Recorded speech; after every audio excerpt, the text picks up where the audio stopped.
All right. Fortunately, I was a little under the weather today, so my plan to spend lunch making those garbage collection things didn't happen today, so hopefully I'll be better tomorrow and get the items that I said I would. So I still have that on my to-do list. Test 5, no. Test 5 would be the week before the final. So there's a final exam practice item as well for that date. Yeah, Monday the 20th, the end of the semester for this class lands.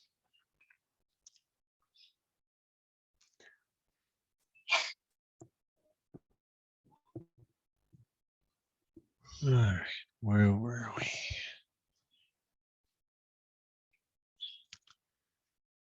Memory allocation.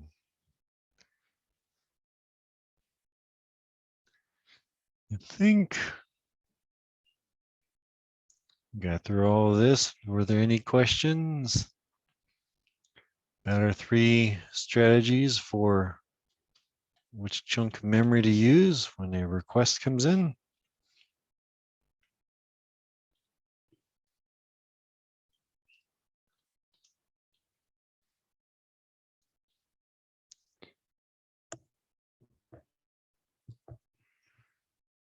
Just because the name is worst fit doesn't mean it's necessarily the worst strategy.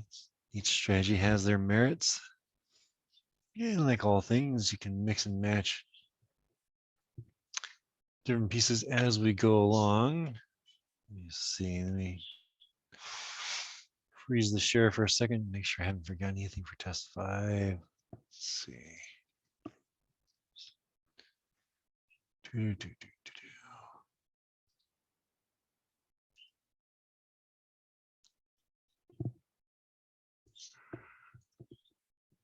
Hashing is the largest section of test 5.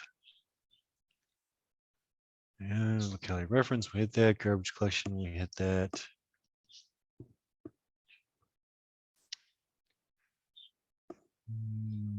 Yep. Hashing and memory management. Okay.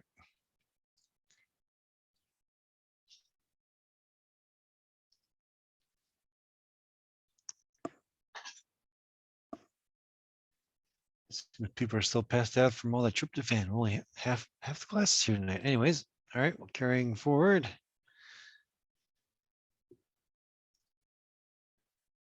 And so 512, this should be the end of test 5 area.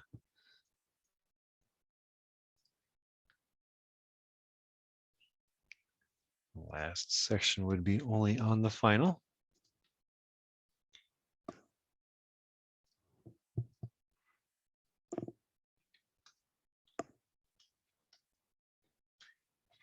As we've talked about still, is RAID kills the bugs dead. And there are several expansions of this acronym. I do prefer a redundant array of inexpensive disks.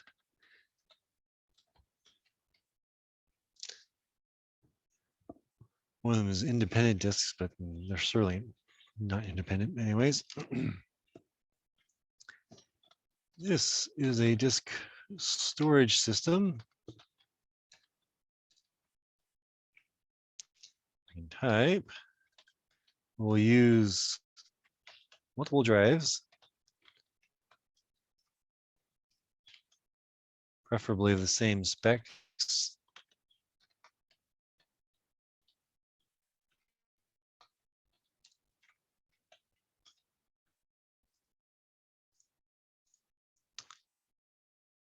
To add in additional performance and or data redundancy. Grab Wikipedia link. There are a bunch of RAID levels 1, 0, 5, 0 plus 1, 1 plus 0, which are actually different. I want to make sure I don't get my zeros and ones flipped. All right, RAID 1 mirroring. Okay, where's my RAID 0? Should be stripping, striping, whichever way you want to call it.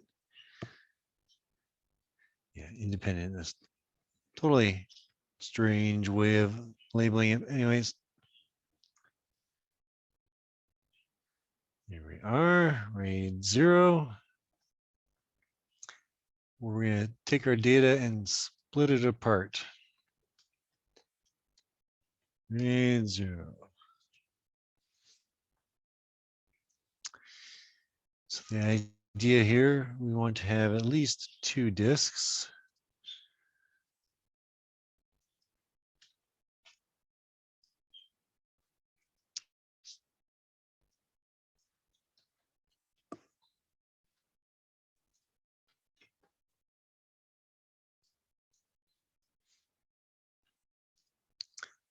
And we're going to split our data across by stripping it down into pieces. So say our data was A, B, C, D, F, G, H, I, J, K, L type thing. What we can do is we can split apart the data into pieces.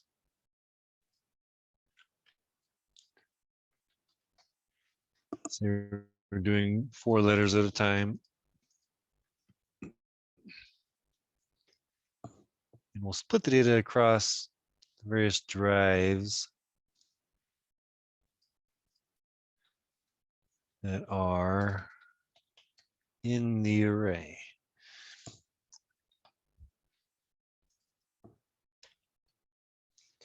All right, so we had this 16 characters of data, and we broke it into 4 character chunks, right? Stripes, and we write half the data to one disk, and the other half to the other disk. All right, so we split the data. 16 characters of data. Data is split across the 2 disks. And since we're only writing half as much data to each drive, total amount of time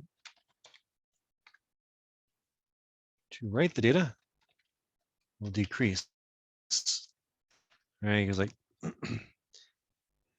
sorry, for example, if the drive has a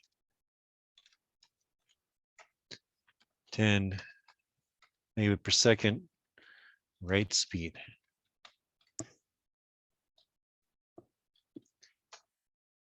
all right, so writing 100 megabits to a single disk would take about 10 seconds. Since we're only writing 50 megabits to each disk, we can get that down closer to 5 seconds. All right, so we're going to gain performance, and we can get read performance improvements as well.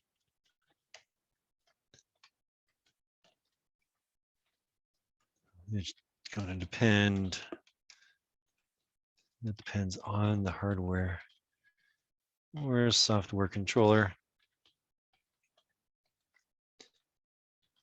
that is managing the RAID, right? Because there's still going to be hardware that sits in front of software that sits in front of the disks that has to do the job of reading the data and then splicing it back together, right? So when reading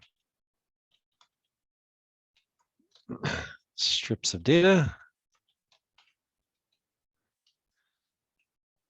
we'll need to splice the data back together and get a whole set of data. Right? Say we want to read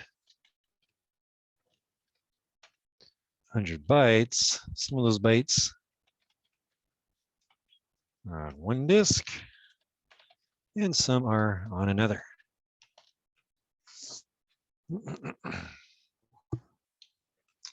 Also expand on just the two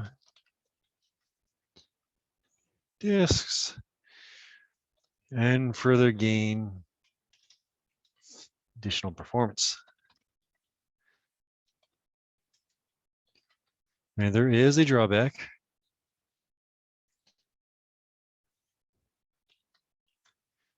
Drawback, however, any single disk dies, the entire data set, right? The entire array is irrevocably lost. Irrevocably, if I could spell a word. Sure, that's wrong. Lost all of the data. Right, having an image where you only have half the pixels and big chunks of data might work or might not work. Of course, it all depends on how the data is being split up, but you more or less expect data to be gone. So that takes us to the flip side, RAID 1, which is mirroring. Same data is written to both drives.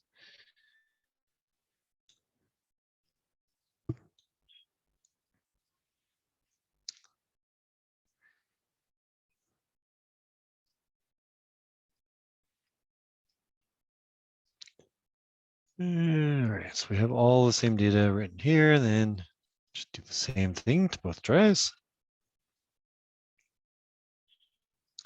And now we have data redundancy. All right, so this gives us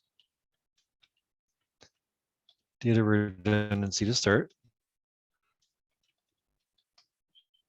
Will not be improving how much time it takes to write the data,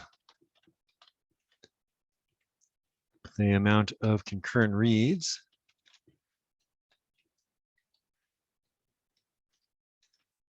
can increase, right? If we have multiple processes wanting to read disk, wanting to read disk. Process 1 can read from disk 1, and process 2 can read from disk 2. And because each one's got its data.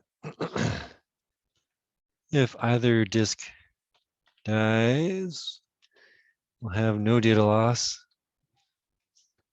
just back to a regular situation. This setup where we have a single disk. And the dead disk can be replaced and the data re-imaged onto the replacement.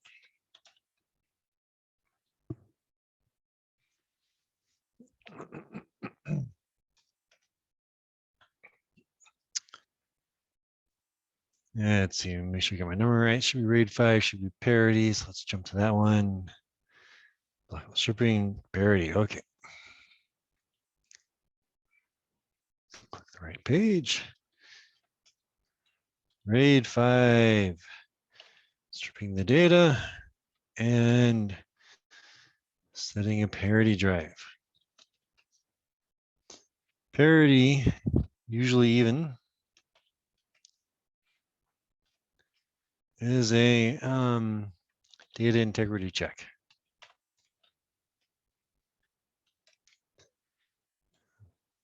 We'll use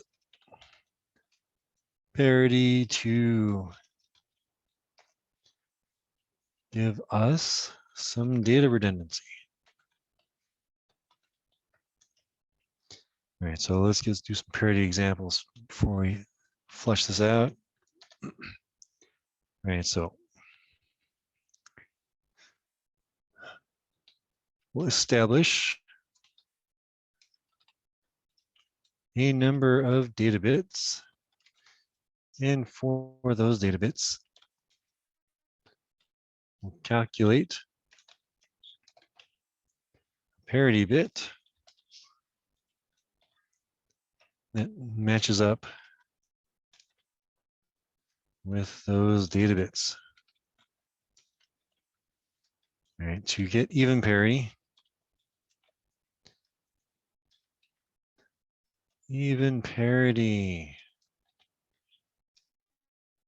we want all of the data bits and the corresponding parity bit to have an even count of on bits. You could also look at the off bit. No, on bits. Don't digress too far. So our first example, we'll have 2 data bits and 1 parity bit.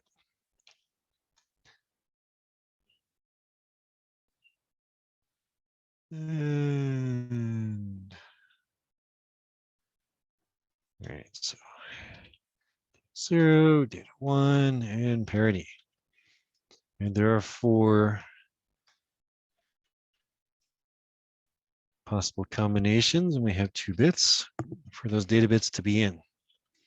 So what we do is we look at the 2 data bits. Presently we have 0 on bits, so our parity will be set to 0.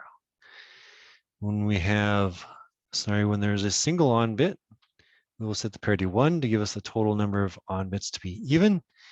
Right, total number of on bits to be even there is also 2. 2 is nice and even, and we have 2 here on, so it's set to 0.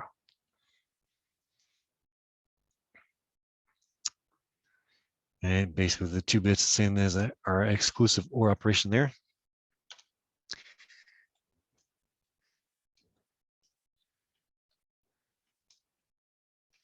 We can increase the amount of data bits. There's really no limit to the number of data bits there can be. It's just the more data to parity ratio, the less we're going to be able to recognize that we have a problem. More. One too many. And of course, as we add the number of bits, double the number of possibilities. So I'm just going to do some examples here. Forget about all our permutations, right? Again, if all the data is 0, then our parity bit will be 1. If we have 1 bit on, we'll set our parity to on. If we have 2 bits on, parity is set to 0. Right? Our total number of on bits wants to be even. And if we have 3 bits on, we'll want to go ahead and set parity. Now we have 4 on bits amongst our data set, and our parity is set to even. Right. Same will be true. However many data bits there are, you just go ahead and count. Every time there's an on bit, increase your count. If the count is odd, we'll set parity on. If the count is even, then we'll set the parity off. Odd parity would just be the reverse of that. Right, so our disks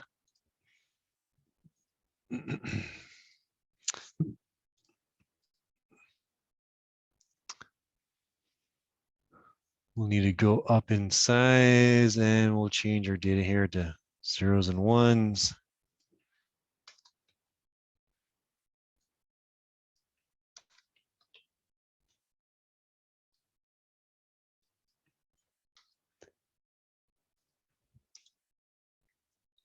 So you can see what's going on. Okay, so we're going to be stripping the data like we had before, so that our first 4 bits are written to our first chunk, our first stripe on the disk. The next 4 bits in turn written to the second disk, and then going back and forth, striping the data. Right, so right now we're just striping, what we want to do is we want to add a parity derive.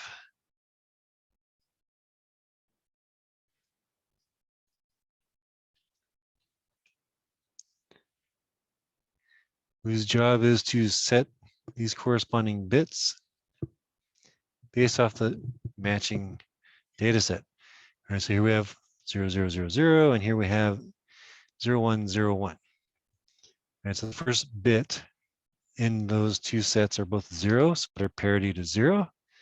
The next bit is a 0 and a 1, so we'll turn it on. 0, 0, 0, and 0 and 1 is as we have. It's basically what my data sample is. It's just mirroring that because these are all nice zeros. Second set, 2 1s, so we'll have an off. We have 2 1s again, off, and then on and on. So with the striping, like we had before with our RAID 0, we get our data performance improvements because half the data is written to each disk. As we write the data to disk, we have to calculate the parity. That's right, all right. Calculate the parity and write that to the parity drive. So we have the best of both. So I'm dropping things over here.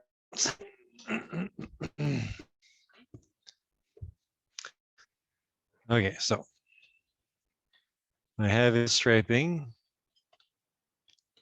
gain the data performance, benefits, and by calculating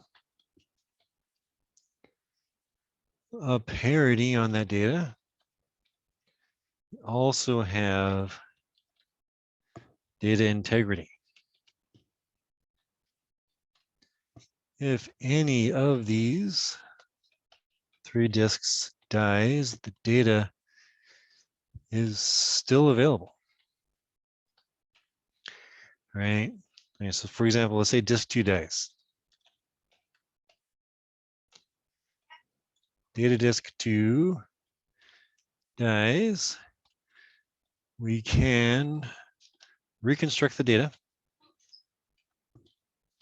from data disk 1 and the parity disk.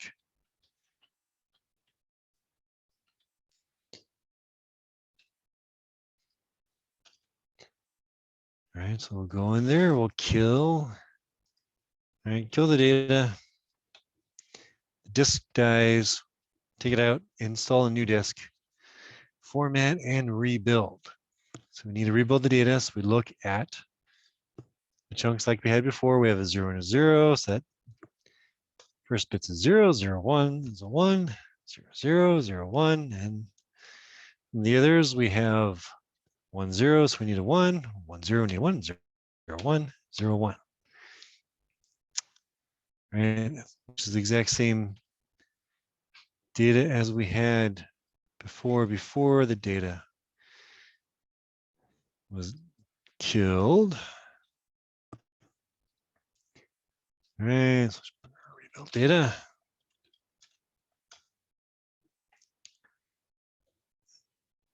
Like so.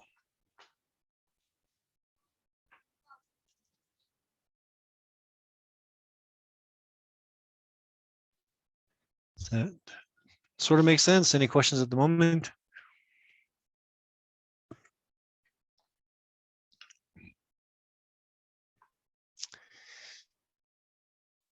All right, we also have some flexibility on how many disks we want, disks want to use. Right, the more data disks, then the more performance we can pull out of things. We just have to find a good balance.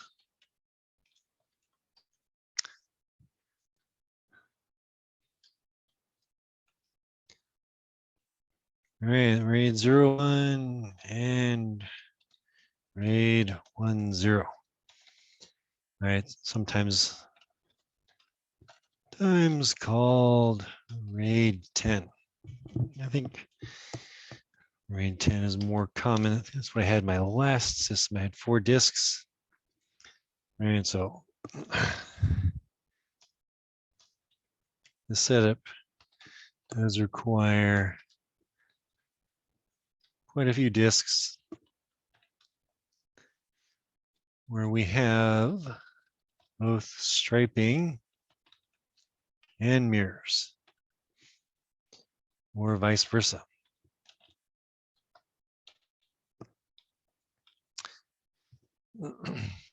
So we have both performance and data integrity, or redundancy. All right, so we have a live data backup. Now, when we use one of the RAID systems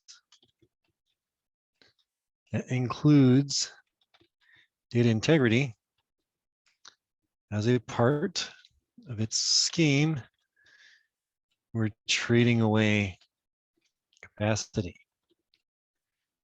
to get that advantage. All right, so if we had the mirroring, talking about half of the available space as the actual usable space. All right, we have just the 2 disk setup, 1 terabyte each. All right, that gives us 2 terabytes of storage because the data is mirrored.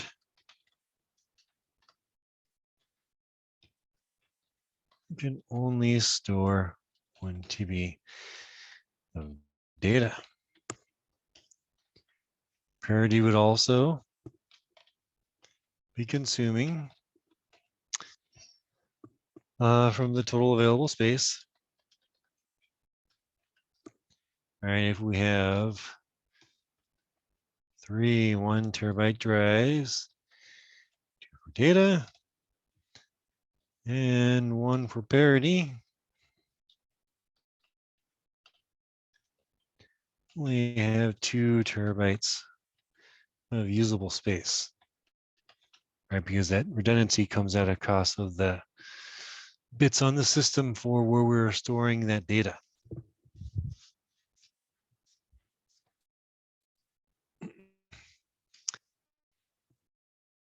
All right, but RAID is quite useful. In fact, let's pop on over to Newegg. Let's see. A lot of the new motherboards already have it built in. Whatever, AMD's fine. Let's see how many of these say they have RAID. Right. All right, so you can see it's quite common to have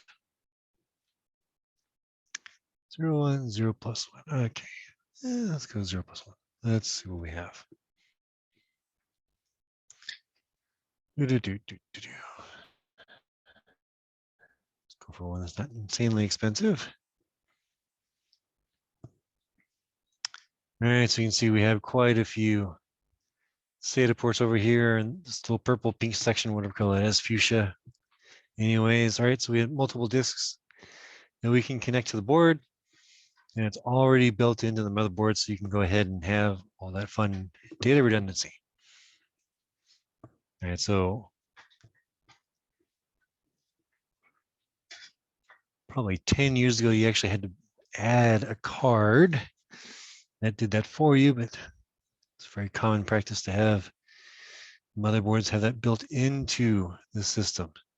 And you see this one's still got 6 over here as well for just regular SATA. And it's only a $70 board, so things have come a long way. So if you're paranoid about losing your data, right, one option is routine backups, preferably to the cloud.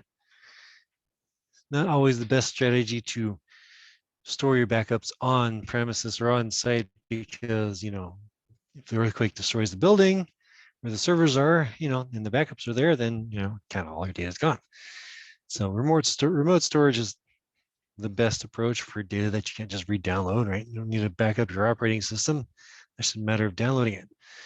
But photos, videos, whatever other information that, if it's lost, it's lost. One way to address that is to put a RAID system on your machine. And so you sacrifice some space, but the same thing is just like you're just taking a backup, right? You back up your disk, you're basically mirroring it, right? You're just creating a mirror of your data and you're storing it somewhere. So just going with the RAID 0 and mirroring things, and it's live. You don't have to worry about, oh, it's been a week or a month or a year or never since you backed up your data. If you're in a mirroring, then your data is already good to go.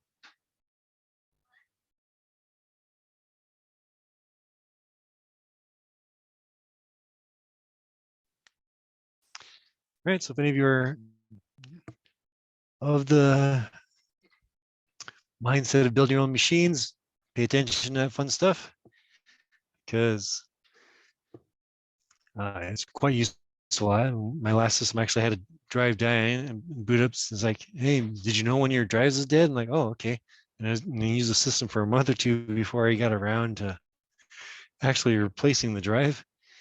And that was I don't remember if it was 01 or 10. Either way, I had 4 drives, mirrors and stripes and mirrors, whatever. And the system's still usable. It's like, unless the actual mirrored one died along with it, we have a little bit of redundancy. All right, so some of the levels of redundancy.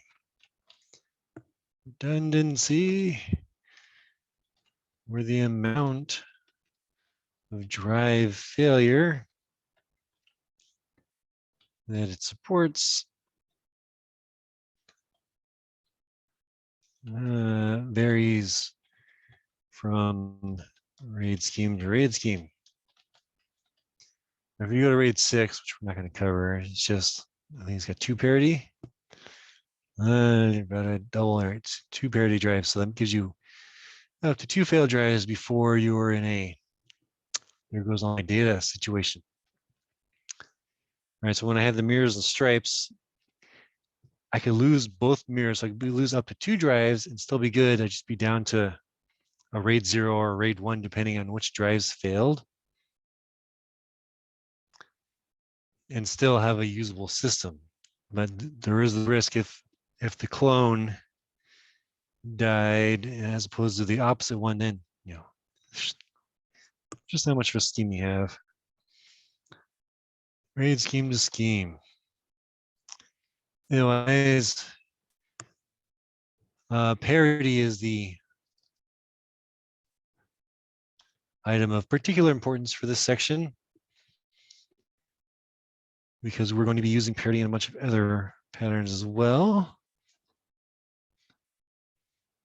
I like to talk about RAID because it's very widely used and very practical and useful computer system pattern to be aware of.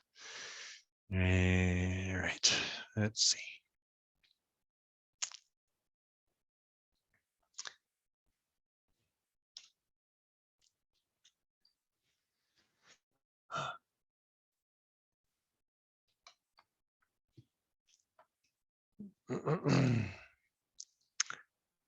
Let's do some data compression.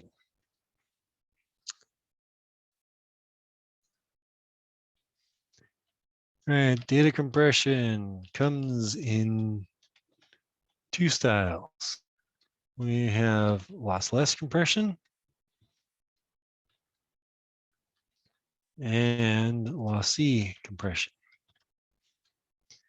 With lossless,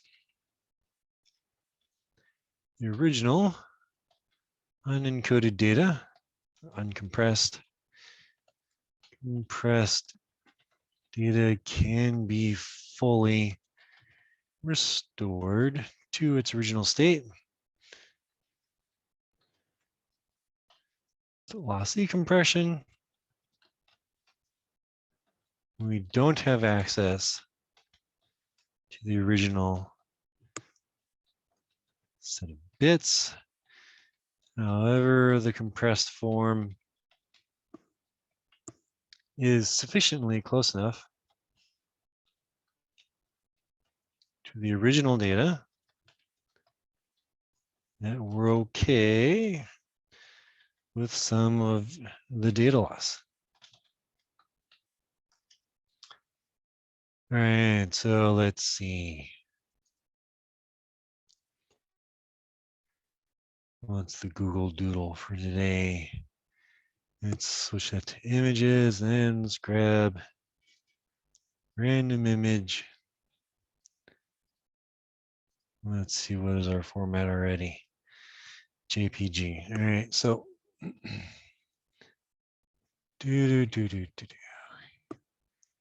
desktop school compression. All right, so this image is already in a compressed format. If we zoom in far enough, so you can see that. You look around. Where's my little pointer? Annotate. All right, so if you look around this little snowflake or whatever it is, the little areas around these circles here, and it applies all of them, there's some image distortion. Right, it's the original image that they created, whatever bitmap or GIF or whatever the format was. The original data did not have these artifacts in the image, but when they went ahead and compressed it, sorted as a joint pictures element group file format, we switched to a lossy compression. And the lossy compression means not all the original data can be restored. So if I were to take this JPEG and try to go back to the original bitmap, if it were a bitmap, that would not be an operation that we can do. That artifacting is just something that we're going to have to live with. Right, so we do the same thing if we, let's see what we can get. And so right now we're going to start with an image. In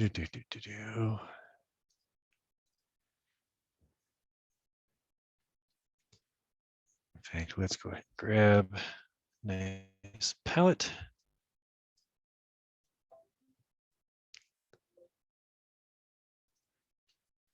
Add that to our image. All right. So if we want to store this raw, completely unformatted, not unformatted, uncompressed manner, we have good old bitmap. 24 bits. Every single pixel is 3 bytes of data. Right, bitmap is a very, very simple image format. All right, there's some little metadata at the beginning saying how many rows, how many columns of data there is, so that we know how to wrap it, right? So when we open up this bitmap in Paint, it knows where to basically put the carriage returns in the image. So our uncompressed image is 0.5 megabyte, right? If we go ahead and look at, let's see, where are my properties? All right, 120 dots per inch, 561 by 323. So we bust the calculator out. We have our 561 pixels by 323 times 3 bytes per pixel. That basically gives us our rough size. Should be around here, right? You can see there's a little bit of variance on the disk for how big it's saying it is. I don't know if I mistyped something or what the story is, but 0.5 megabyte. And that's for a pretty small image. Obviously, the internet is not going to do too well on if our websites are built off of 24-bit bitmaps, and we're trying to have pages load up nice and quickly. And so zooming in, we have straight lines, everything's nice and straight, no data loss, no artifacting. If we zoom in on our Pentagon over here, and there's only so much we can do on angled lines. We're doing pixels to get things to be as straight as we'd like them to be, right? Using vector graphics here. But this is too big. Some of the simple ways to go ahead and compress this data is just reduce our palette, right? So instead of having 24 bits of color, our nice 16.7 million color palette that we're used to seeing on our screen, we can go ahead and instead use a different color palette. We can constrain ourselves down to 256 colors, right? So that's 0 to 255, or 8 bits or 1 byte per pixel. So by doing this compression, our file size should go from half mega to a third of that. And Paint is warning me that my color quality may be reduced if I do that, because not all these shades of colors that I have on my screen are going to be available to me. So it's going to have to approximate.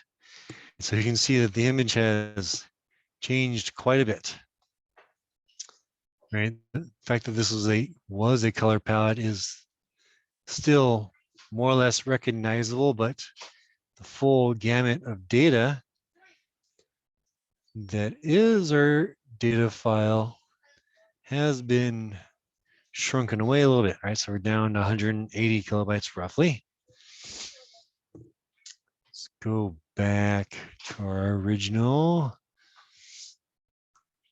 right? Data loss.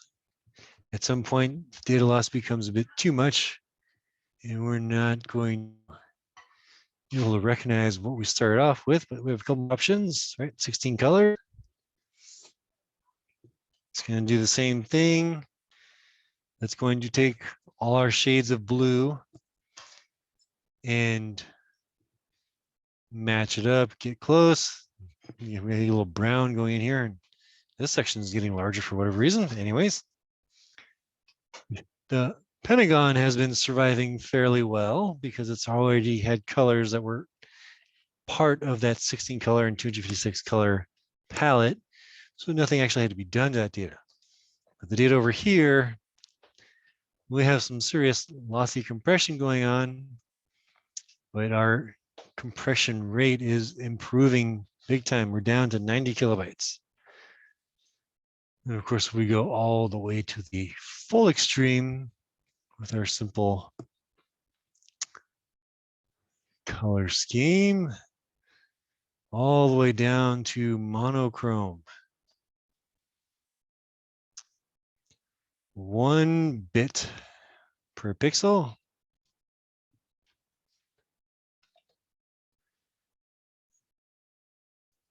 Let's see how much we can still recognize. All right, so our Pentagon, we can still see as a Pentagon. Our color palette looks more like a barcode than anything else at this point, but there's only so much we can do when we're constraining ourselves to the space, right? So down to 220 kilobytes. So start at over half megabyte, compress down about 95%, right? From 24 bits to a single bit per pixel. And this is what we end up with. And of course, there are other ways. Other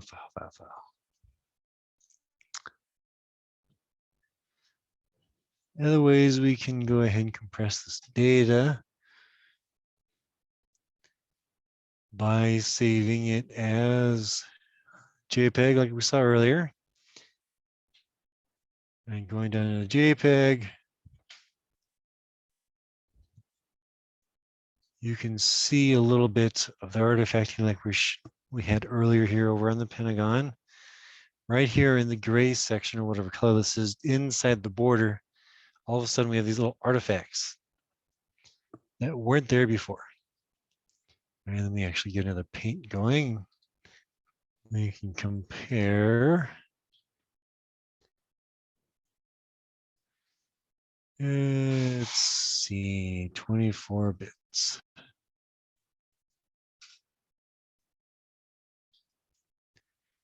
All right, so the gray section in my original data, it's contiguous. It's all one color throughout the entire area, but with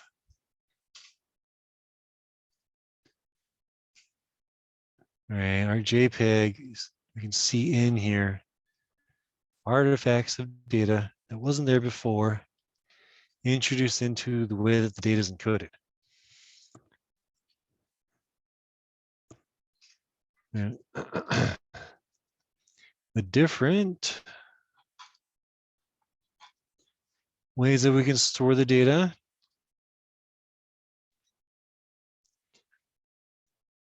are going to give us a little bit different results. All right, so here we have our ping, which is probably the portable network graphics. I think it's one of the newer formats, and it's one of the most commonly used ping in JPEG for website imagery.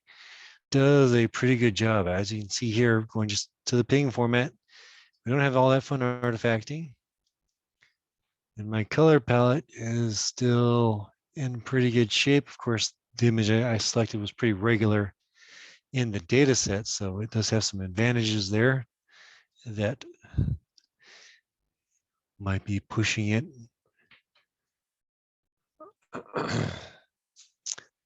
a bit further than we would expect than the other ones. But anyways, we'll just save it as the other formats so that we can see how things go. You can see the GIF. The artifacting we have with our GIF is quite substantial. Oh, we got a better compression rate, possibly. We'll see. Not all data is going to be one way or the other. Sometimes, based on the data, ping will be better than the JPEG. Sometimes the JPEG will be better than the ping. And sometimes the GIF will be better than the other ones. What's this HAC? I don't actually remember seeing this one before. We'll see how it does. Paint cannot save the file, saves interrupted fail. Okay. Let's try that again.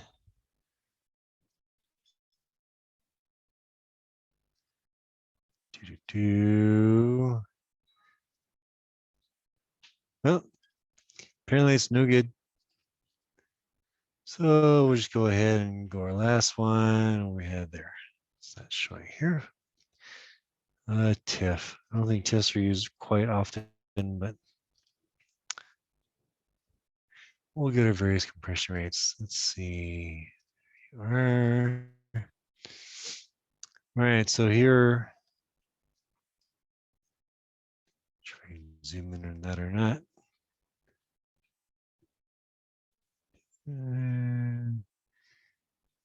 Okay, where's my magnifier? That's not what I want.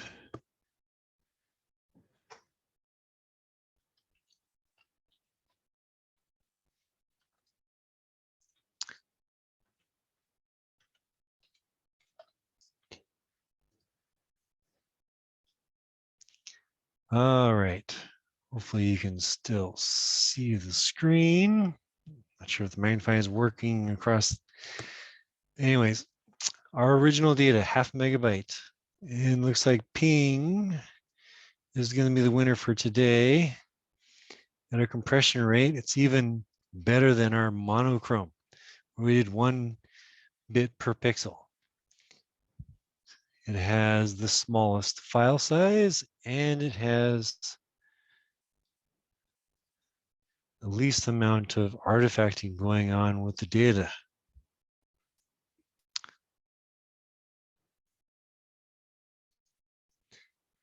Okay, so let's talk about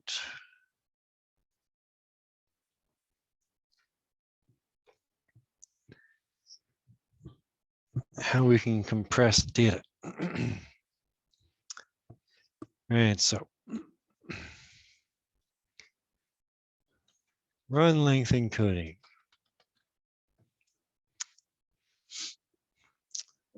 Often our data set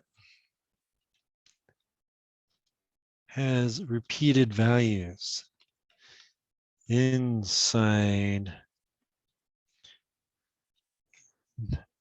the unencoded data. What we can do is encode that data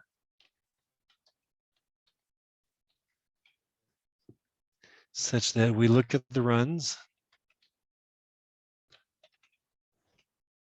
and replace those runs of data with counts and symbols. All right, so just like what I had with my data file here, all right, let's assume this, let's just go back to the bitmap. Right, we have this large sequence of pixels that are all just white, white, white, white, white, white, white, right? So you don't have zeros or Fs in the bitmap, but the same byte is being repeated over and over and over and over and over and over again. Right, in some sections we have red being repeated a few times, then we have a bunch of white repeated over and over and over again. More white, right? This section is not working too well for our runs, but we get the same data that's being repeated over and over again in large areas of this image. All right, so the process, read the data symbol by symbol. Symbol unchanged, increment a counter. If the symbol changes, output the current count, reset the counter, and continue reading the data.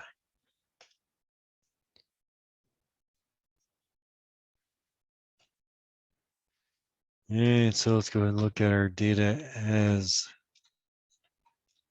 something simple like a bunch of A's, a couple B's, some more A's, a few C's, and we'll go A heavy, back to B, and the few F's in there. So break the data down into runs. Run in our length, table, run length, and call for encoding. Encoded.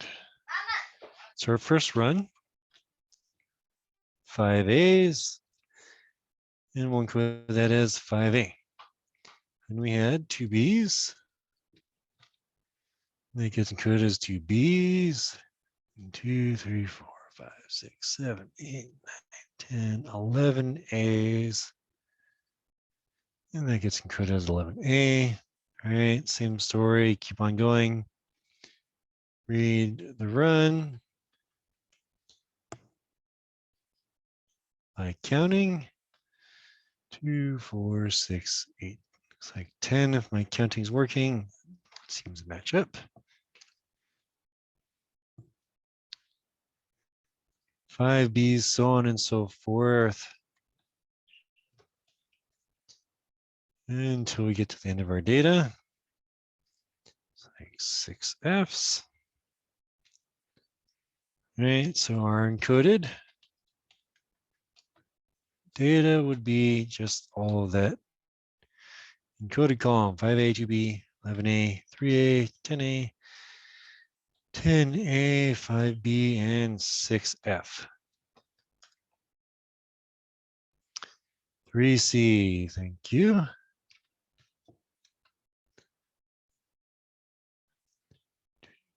Do.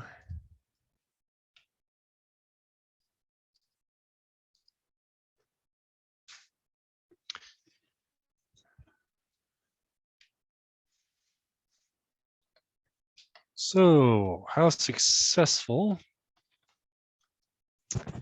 were we with our data compression? So to calculate the compression rate, we're going to take the length of the input, subtract from that the length of the output, and divide all that by the length of the input. So our input, this example, was however long original data was, which is going to be 5, 7, 18, 21, 31, 42. 42, and we'll just assume bytes based on each symbol being just ASCII. Length, our output. Right, so there's going to be, we have 2, 4, 6, 7 runs where we use 1 byte for the count and 1 byte for the symbol, giving us 14 bytes. So we have our 42 minus 14 divided by 42, and let's grab a calculator. We got there 28 divided by 42. Right, it's 67%. 67% compression rate, at least for this set of data. Depending on the data, we won't always get necessarily a good. So let's do another example.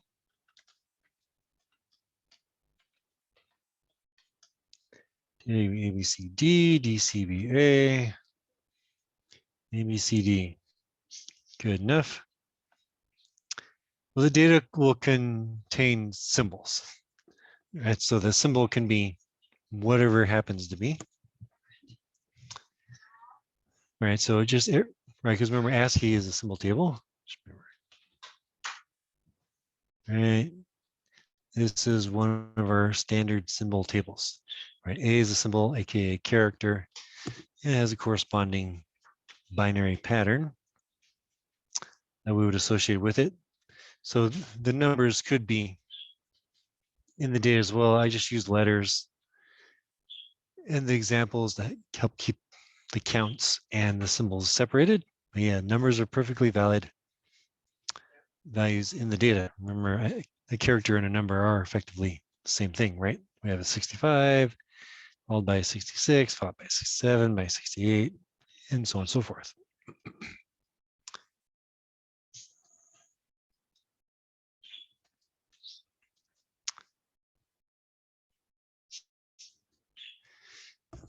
Well, the number and the count could be the same. We might have 5 5s. We might have 5 10s. It wouldn't be confusing. For on a piece of paper, it would be hard. But remember, the computer's not looking at these as digits. 10 is not the character 1 and 0. It's right. It's 1 0 0 1 0 type thing. It's 8 bits of data that it treats as a byte, unsigned byte. Yeah, so it's all right. All this stuff's gonna be stored in binary. Okay, our first run is an A. So we have 1A. We've got 1B. Same story with our C, 1C, and our compression is going to be quite bad here.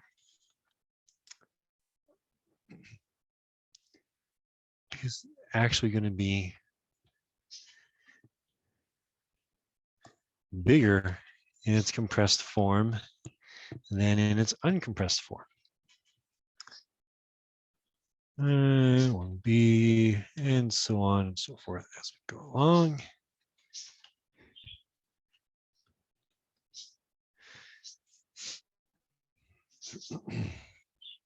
All right, so our original data size, 1, 2, 3, 5, 6, 7, 9, 10, 11, 12. Right, 12 bytes. Encoded size. Right, 1, 2, 3, 4, 5, 6, 7, 8, 9, 10 runs. We're looking at 20 bytes.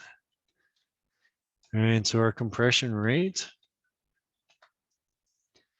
12 minus 20 divided by 20 gives us what?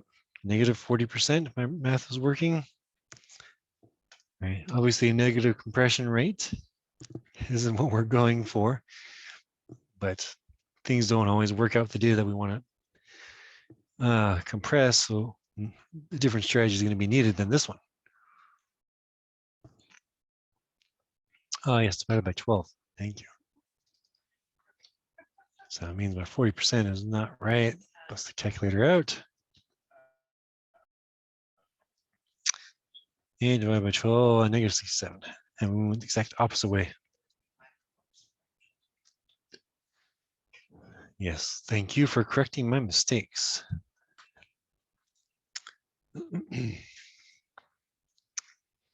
Okay, so there's some tweaking that we can do here. So times it. Okay.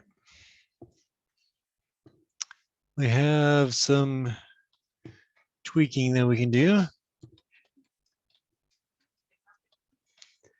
And we can do to eke out some more compression from the data.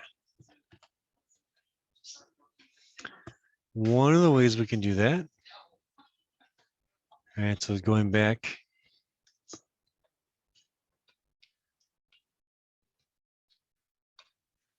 and looking back to the first example, we have the encoded data as that.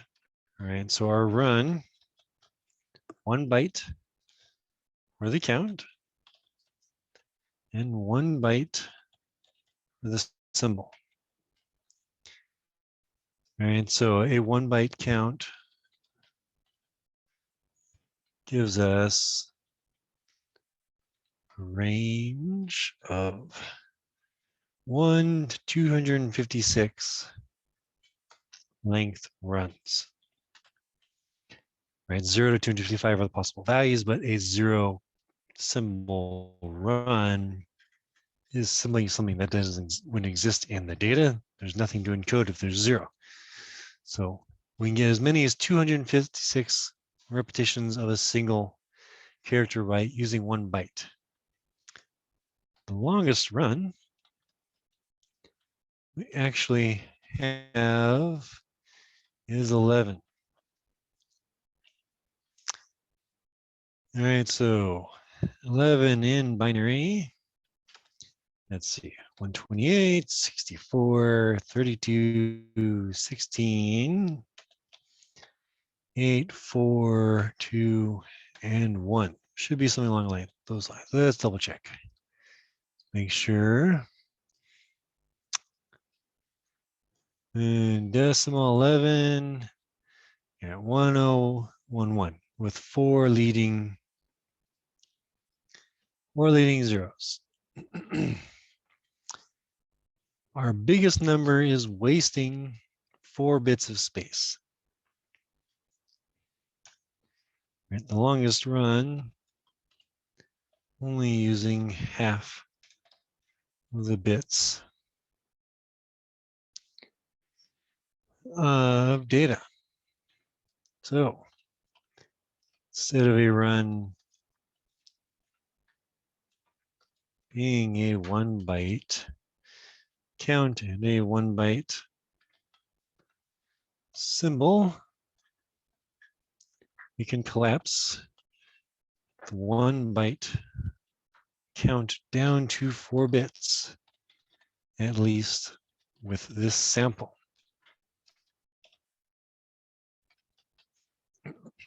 So our new compression, like we had before, the first one, still a 42 bytes. Now we're using 4 bits for the count, 1 byte for the symbol, giving us now 12 bits per run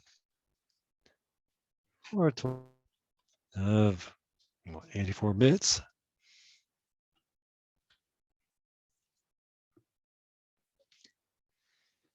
Is there a big O to saving bits?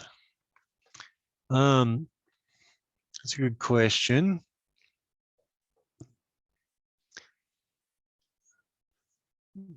Here, we're not so much concerned about the big O.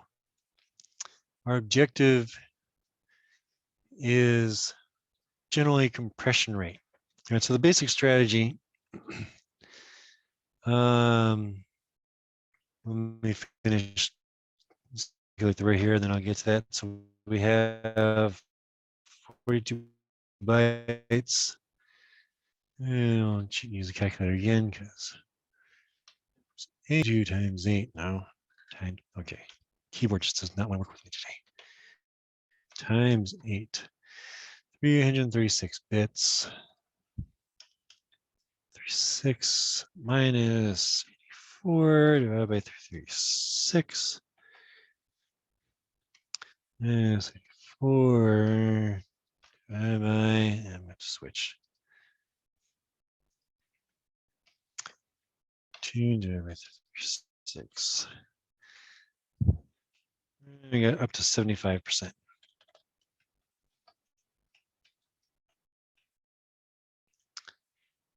Okay.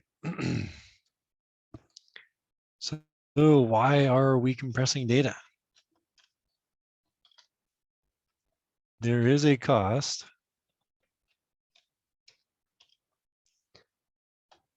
to run the data through an algorithm to produce the encoded text. Then on the other side, we'll need to do the reverse to get back the original data for consumption. All right, so let's get our dev toolbar up here and running. Network, reload the page. All right, all this data that's coming down through the pipe, however much it was it 2.1 megabytes in resources? Of course, a lot of this was cache. We saw that before. Even the CSS itself is minimized. Right, JavaScript is minimized. See here.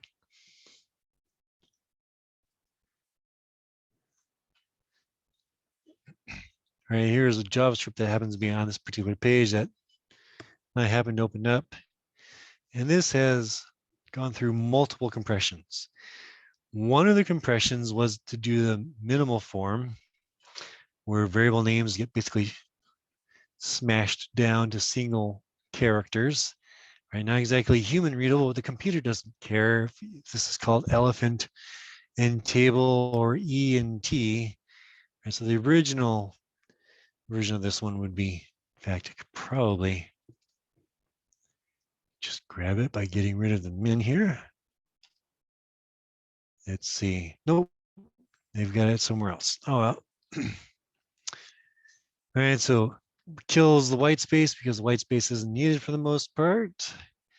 And it shrinks things down. But before this file got to us, gzip was most likely used to actually compress this compressed file even more.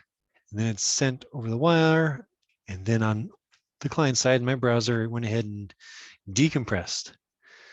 Can't remember. This shows the zip. It's not what I want. In here or not. There we are. Content coding gzip. All right. So the content length was 5179. Actual data size. Let's see how big this data really is in our decompressed form. 19,000. Right, so we have 19,000 columns. So, all right, so I went through one algorithm to minify it to compress the amount of space it was, and then it went through a second algorithm, gzip, to go through another compression before it went ahead and sent it across the wire. And then, of course, the reason being, it's going to be a lot faster to download 5 kilobytes than it is going to be to download 19 kilobytes. All right, so you can see first went through a lossy compression. Right, I have absolutely no idea what the name of the variable was. That is now E or T or any of the variables, right? Whoever, whatever O was, who knows? Right, some things we can't compress because we're talking about actual objects, right? That are part of the DOM and all that fun stuff, window, document, things like that. So we couldn't compress those because they're outside of the scope. So went through our lossy compression, and then it went through a lossless compression or gzip, so they shrink it down, get the data over quicker, and we'll go ahead and use some CPU on our side to decompress that data.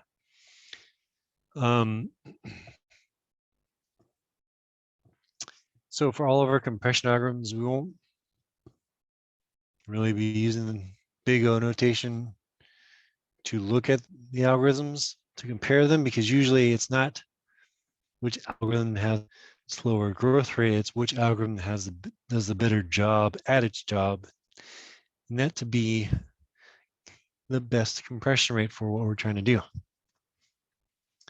And there isn't necessarily one best compression algorithm, because the data that we're trying to compress can heavily push the different algorithms to work better or work worse for what we're doing. Right, so we trade CPU at the server side and at the client side to expedite the slowest part of the equation. And that's getting the data from the server to the client. Or even if you have 10 megabits, a 10 megabit connection to the server you're talking to, it still takes a lot of time, especially if there's no data compression going on with what we're working on.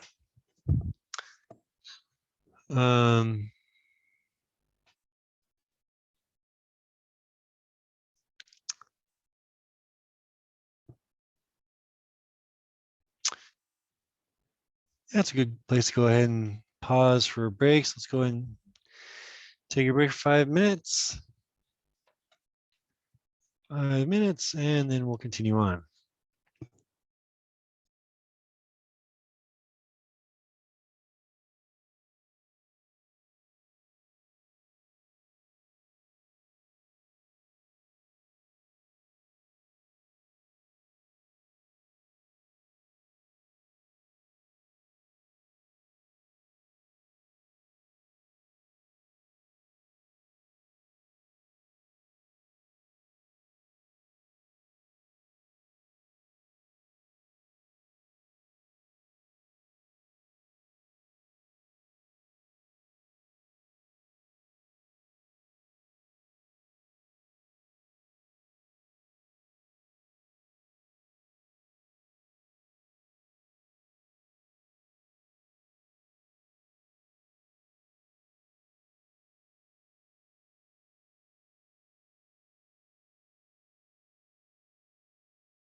Okay.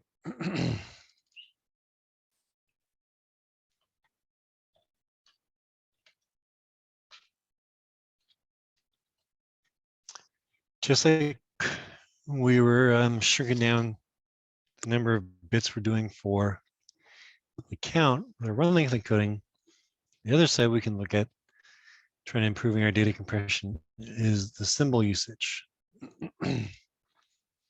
Right, so it's not common that all of the possible symbols that are in symbol table are going to be in the data set that we're compressing. Right, so using ASCII, we have 8 bits per character, aka symbol. But if we're only using something like 8 of those symbols, then we need only 3 bits for the symbol table.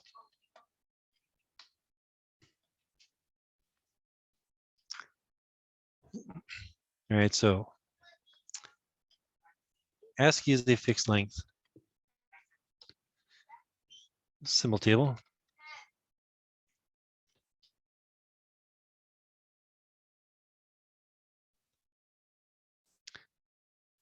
We'll be doing the same thing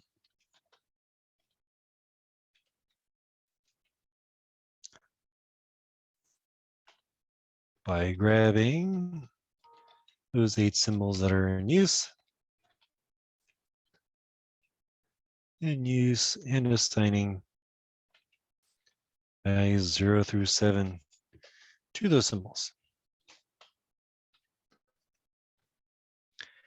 And so let's say our data, something along the lines of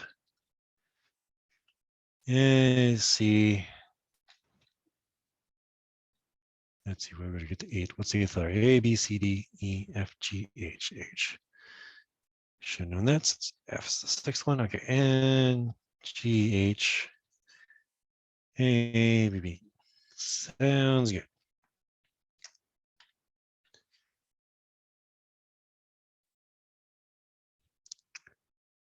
Okay, so there. So we've got our symbol, got our corresponding ASCII, and we have our corresponding custom, and we'll move from there. Sorry, so A, B, C, D. Moving along.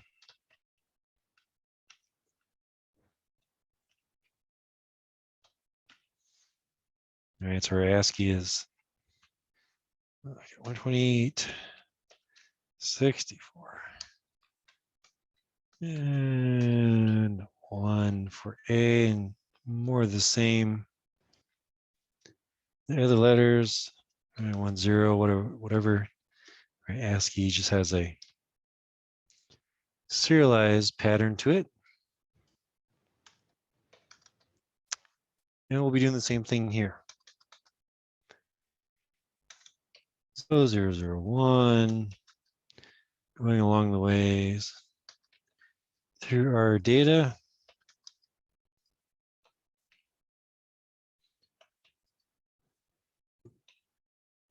Giving us 3 bits, right? So delete that column.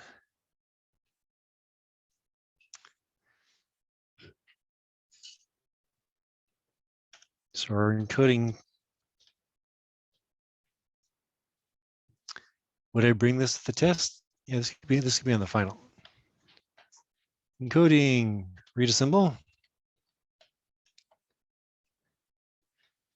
Look up.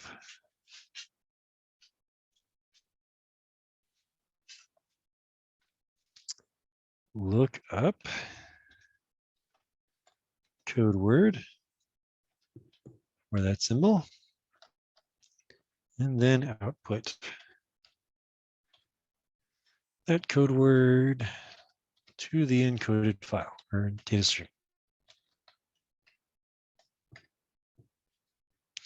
All right, so we read A, we just go ahead and output 3 zeros, same thing, we read A again, output 3 zeros, and we're doing that a total of 4 times.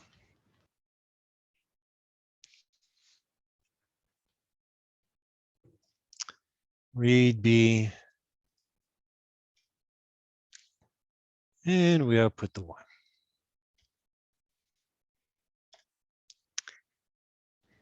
Reassemble, output the data, reassemble, output the data, and the same story be going across the board. All right, since this is a fixed length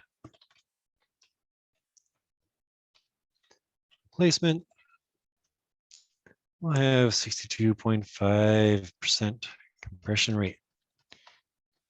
Since we're using 3 bits per symbol instead of 8 bits per.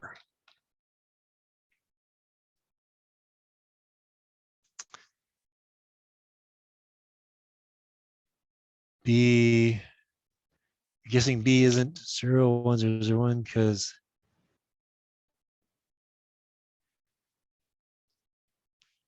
small 8. Yeah. Oh no.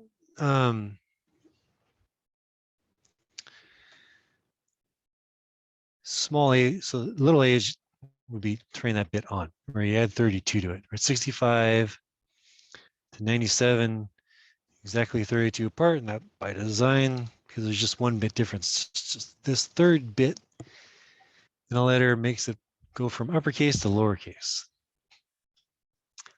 That's fine.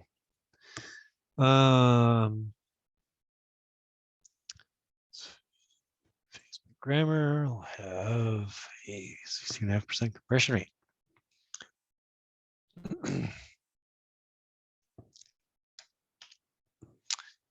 Right, so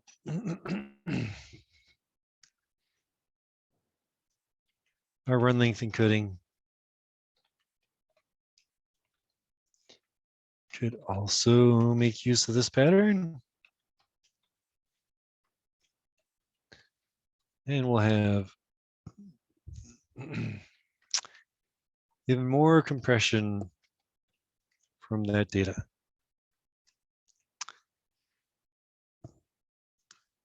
But there's always more things we can do.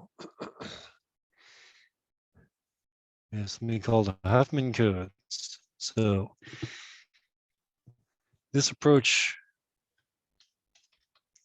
is simple and does not take advantage of the frequency of the symbols in the data. Right, so just like keyboard layout,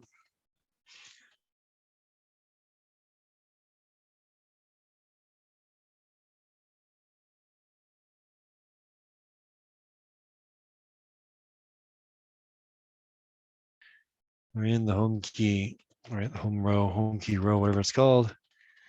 So you don't have as far to go to get to that letter on the keyboard.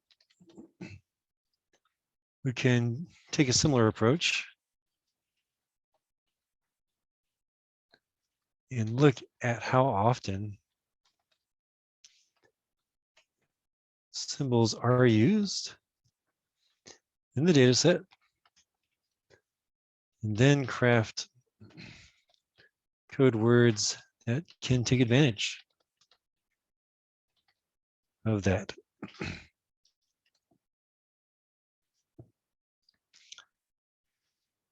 All right, so that's going to bring us to Huffman codes.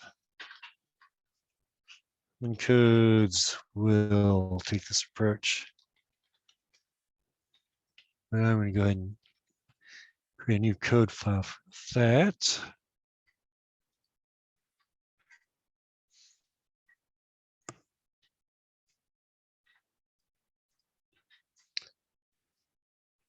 Okay.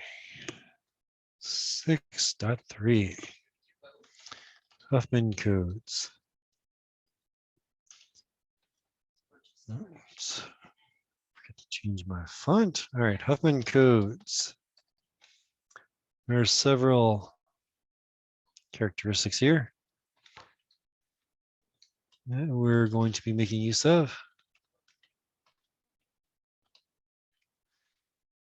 One of those is the prefix clause. No code word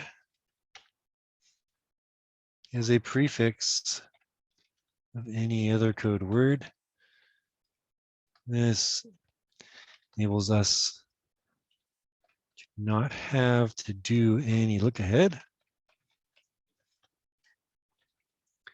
on the decoding step. It's going to look at the frequencies of the symbols.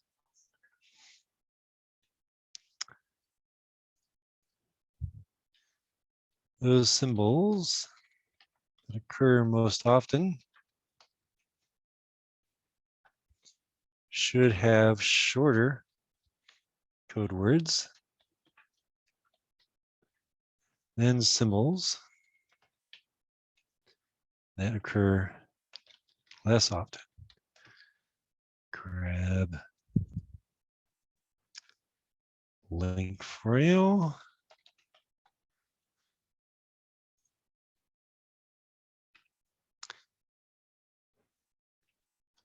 All right, so our algorithm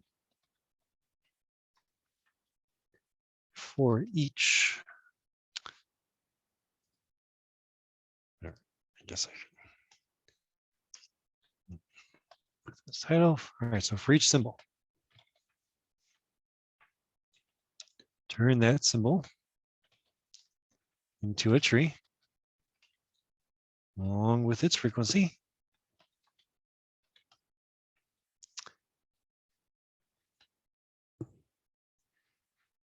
And then create a sorted forest from those trees. While we still have a forest, just put this in steps.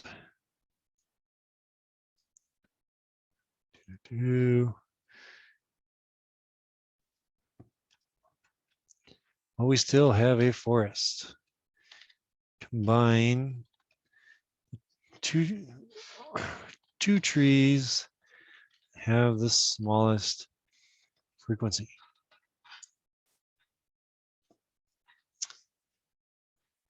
By adding their frequencies together, and sorry, 1 second.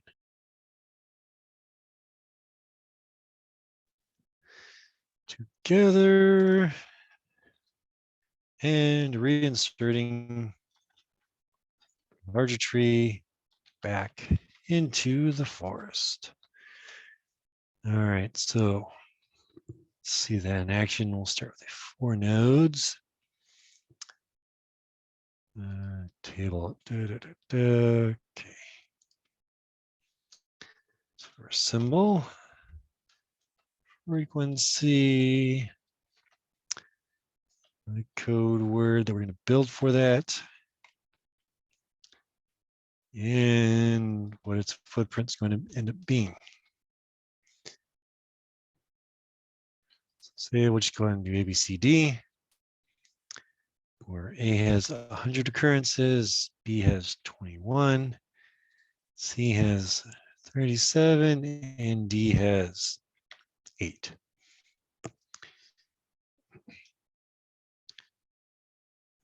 And grab a screenshot of that.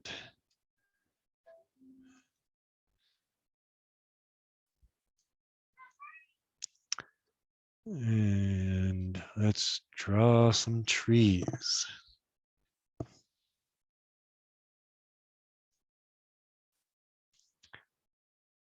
All right, so we have A, 100,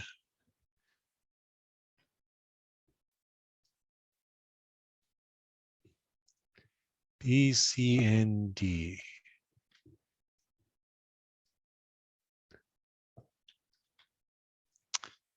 All right, B at 21, C at 37, and D at 8. All right, so it's our first step. Create the forest. All right, so we created our trees.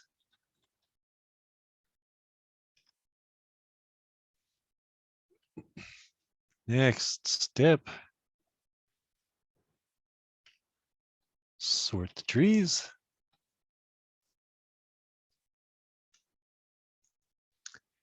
All right, so we've got D up first with A last. Next step, grab the two smallest trees and we'll splice those together.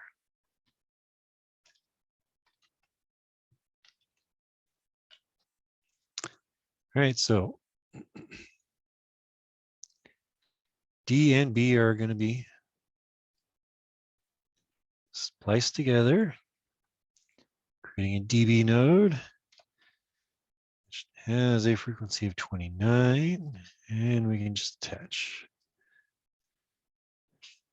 Then that will be inserted back into the forest.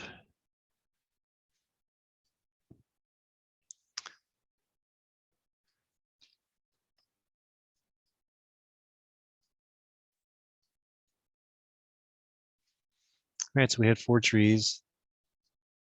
Splice 2 trees together. And we're down to 3 trees. So we'll repeat the process. All right, down to 3. 3 trees. Grab the 2 trees with the smallest root values and splice. All right, so we have 29, 37, 100. Go ahead and grab DBC. Create a root for them. DBC. Add these together. 50, 6. Range it's always questionable.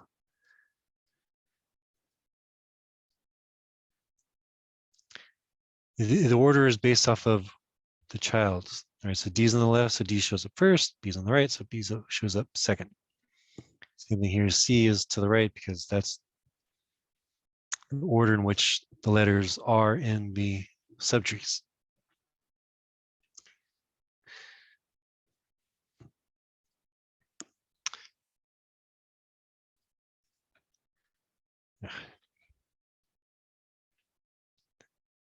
All right, let's see.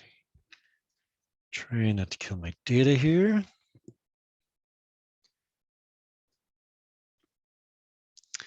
All right, and that needs to be reinserted back into the forest, and we're still doing so in sorted order.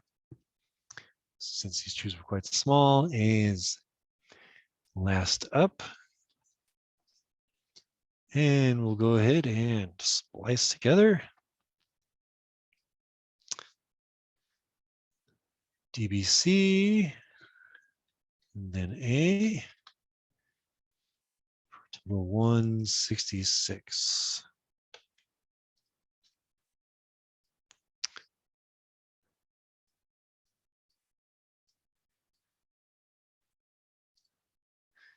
All right, so now that we have built a tree from the symbols based upon their frequency, next step is to assign code words to each leaf in the tree.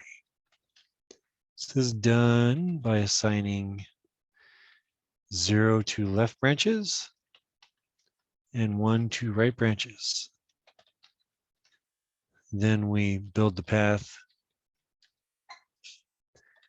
The path to each leaf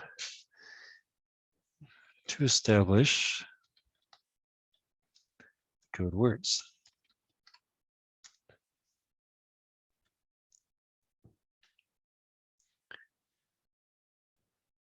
All right. So we're going to have zeros and we're going to have ones.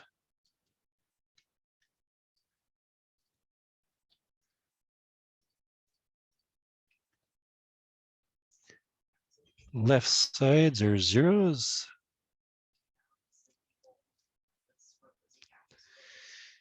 And I guess I made a lot more zeros than I needed. And ones for the right.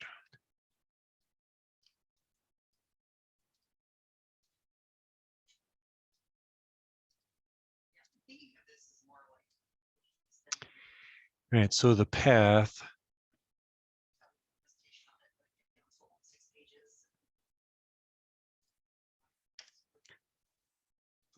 to D, 0, 0, 0. Path to B, 0, 0, 1. Path to C, 0, 1. And path to A is just 1. So let's grab my table, bring that down. We can add that in here. So code word for A is just a single bit, 1. B is 0, 0, 1. C is 0, 1. And D is 0, 0, 0. So our footprint to encode all of our A's is going to be 100 bits. 21, right? So that's just 100 times 1 equals 100 bits.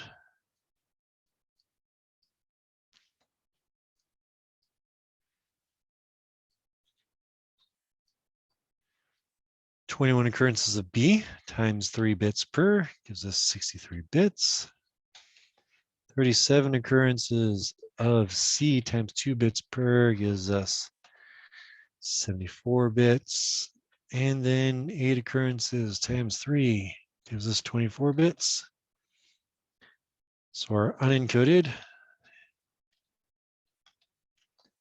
size of 8 bits per symbol times, we got there 166 symbols,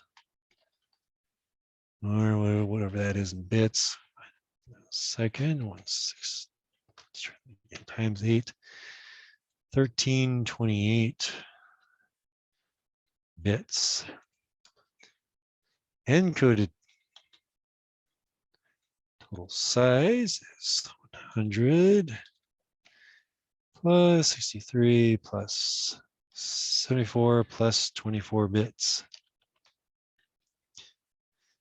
And let's see, my brain's gonna work. 8, 11, 261. I better consult the calculator just to make sure. 100 plus 63 plus 74 plus 24. All right, brain's working. 261 bits. Our compression rate. And 1328 minus 261 by 1328. And again, I can trust my brain when I can trust the calculator. Assuming I enter the keys correctly. Right, 80.3%.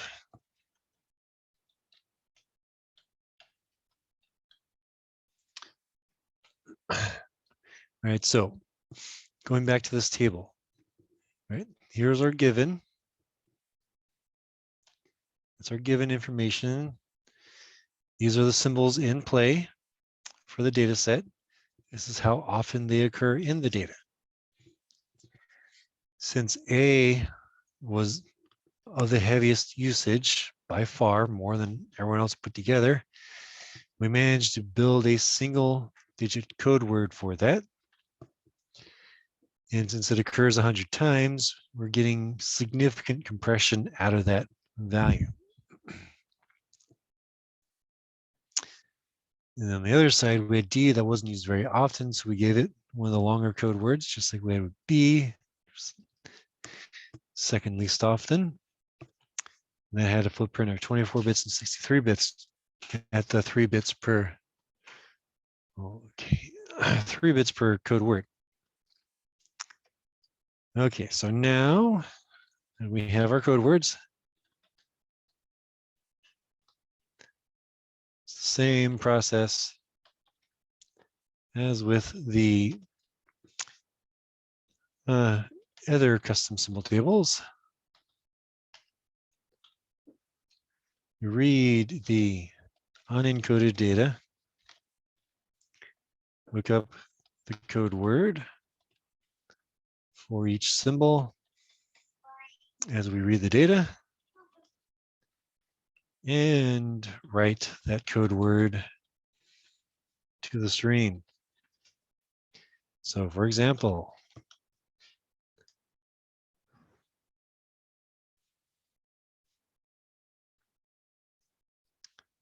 if our data is just ABCD, our encoded data, we have 1 for the A, 0, 0, 1 for the B, and we'll do pairs of 4, 0, 1, 0, 0, and 0. Right, if the data is BAD, B is 0, 0, 1, then A is a 1, and then D is 0, 0.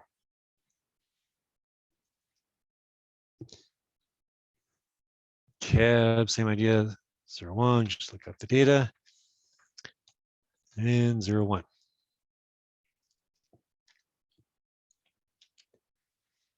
Decoding the data. Right, with this symbol table, we don't have a fixed length format like we have with ASCII. Right, with ASCII, you read 8 bits, look up the corresponding symbol, and output that representation. Here, we're going to use the tree that we built to decode the data. We'll start at the root. Read a bit from the encoded data. If that bit is 0, we'll traverse left. If the bit is 1, we'll traverse right. When we get to a leaf, we'll emit the symbol and return back to the root and keep reading data until the stream is empty.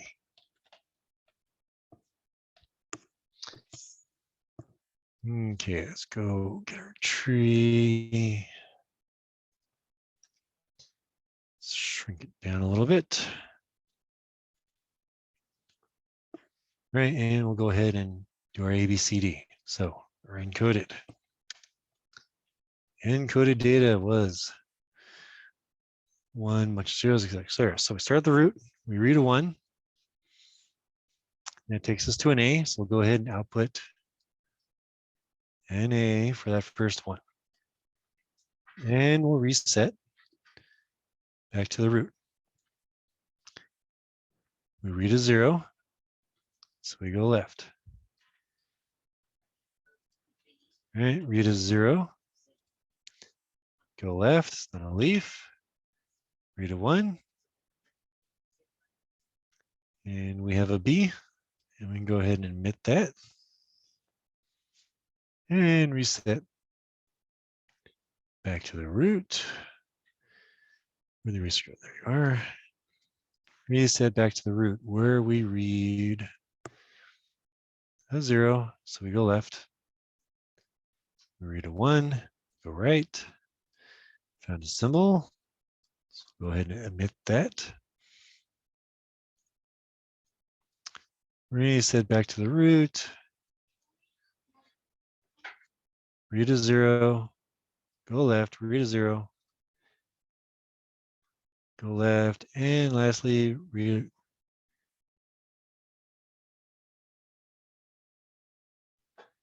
And we read out our D.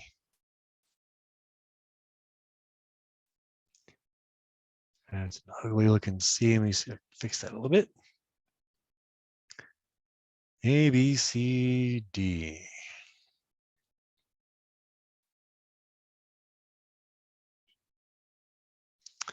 I'm supposed to grab the whole tree at this point. Save that.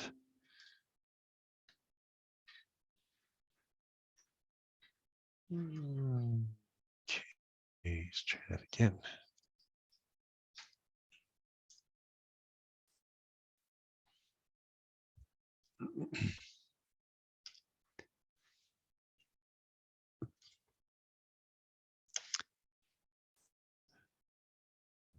Let's see, how is the table symbols and code words stored? Right, so that's an excellent question because that is overhead that we also need to account for. Good old metadata. Right, if you save a text file, and let's get the best text editor that there ever was. Good old Notepad, and save the file. Right, there's an encoding option. Just see it's off the screen. Let me scroll that up. Right, there are a number of standard symbol tables that we can use to store our data. Right, UTF-8, ANSI, which is ASCII, right, 16-bit or 2-byte equivalents. When we save our file, I actually have it. Yeah, it's probably not online. Let's go. Just say ANSI. ANSI.txt. There's probably some online hex editors. Online hex editor. Let's see. That's one hex. That's what I was looking for. Grab our file wherever I saved it. Where did I save it? Downloads or something? Downloads is always the best place. There we go. Downloads.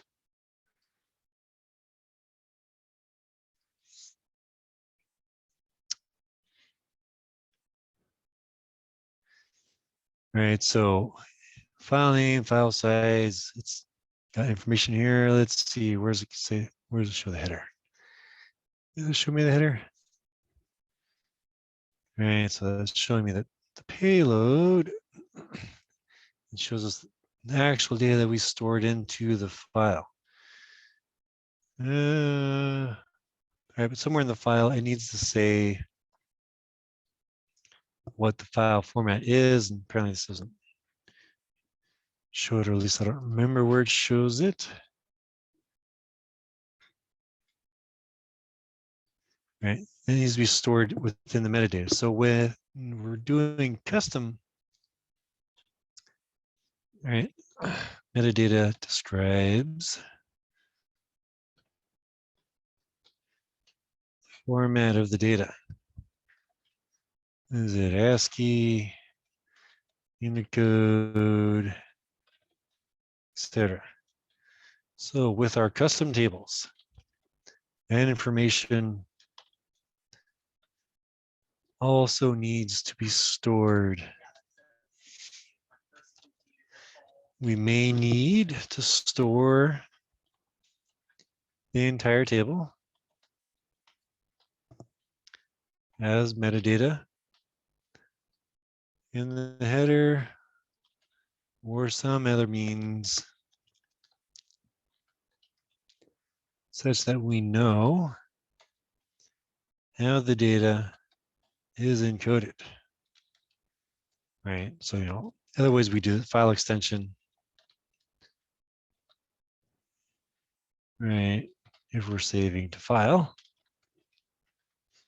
could also be used to identify that, among other ways. Something needs to be done so that we know how to decode the data, because that particular set of data is what we did to drive the compression. And because of this, how custom this one is, usually we're going to store the whole table in the metadata, but we might run into use case scenarios where we very often have the exact same tree that we're building for the data that we're compressing on a routine basis. So we might create some quote unquote standard custom symbol tables and store those on either ends of the system or within the application somewhere such that we can just go ahead and encode, say we're using table 1, table 2, table 3, etc. Instead of having to store the whole table, we just store a little bit of data. It just depends on how extreme we're getting with the data compression. There are layers upon layers upon layers that we can keep building these up as, but at some point, the amount of diminishing returns that we're going to be getting is just not worth eking out every last bit of data that we can get from the data. Just depends on what we're trying to do. Or if our plan is to back up a 100 terabyte database, we're probably going to be looking for in best case or near best case compression algorithm to compress that data, because yeah, it's going to take a long time to compress and write 100 terabytes of data. In this system, both the compression is going to take time, and then there's the space footprint itself. So like many things, data structures, when we get down to the brass tacks, it's what we're actually trying to do with the data, how we're managing that data, and what's going to drive our decisions for the actual algorithms and data structures we're going to use to store that data. Let's see, any questions at the moment?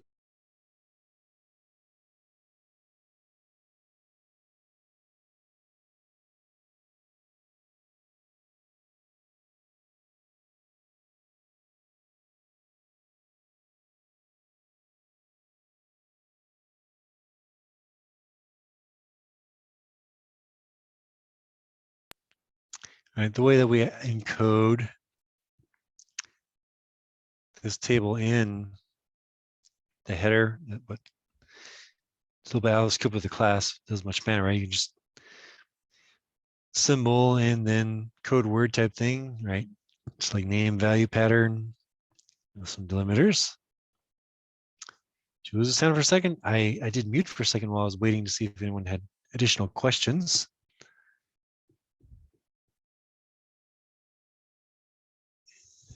So I did go on mute because, you know, 4 people in this room, everyone on a computer.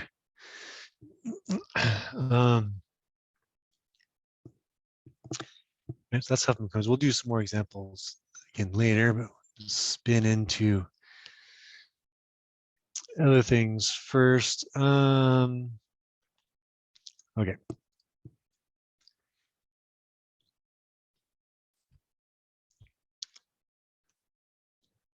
Let's go ahead and spin into data integrity, which we've already seen a little bit of. Integrity. Right, so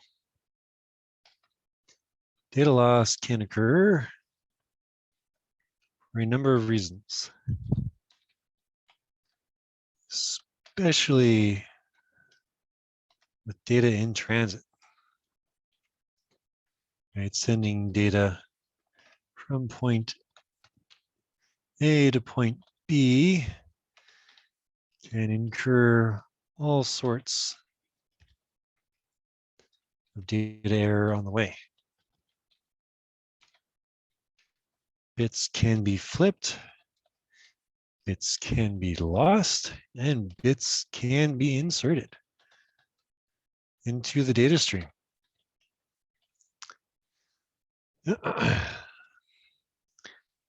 There are ways to detect if there is an error, and there are also ways to automatically correct those errors. And so in the case, right, so for example, the various packets that are being sent from me to Zoom and from Zoom to each of you. Sometimes there is data corruption. Right, the screen may freeze, the audio may become garbled, etc. Right, there isn't 100% reliability in the network and internet between the various points. So we'll need to add in mechanisms to help address with that.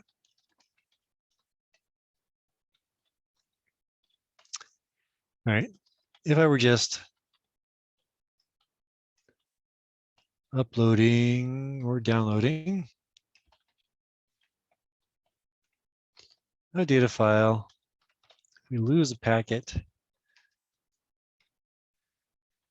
we can just ask for it again. And the server can resend. If we detect corrupted packet, same story, just ask for another one. If we're in different situations,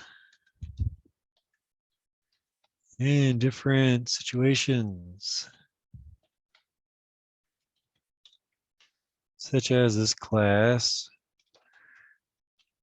where we're streaming the data,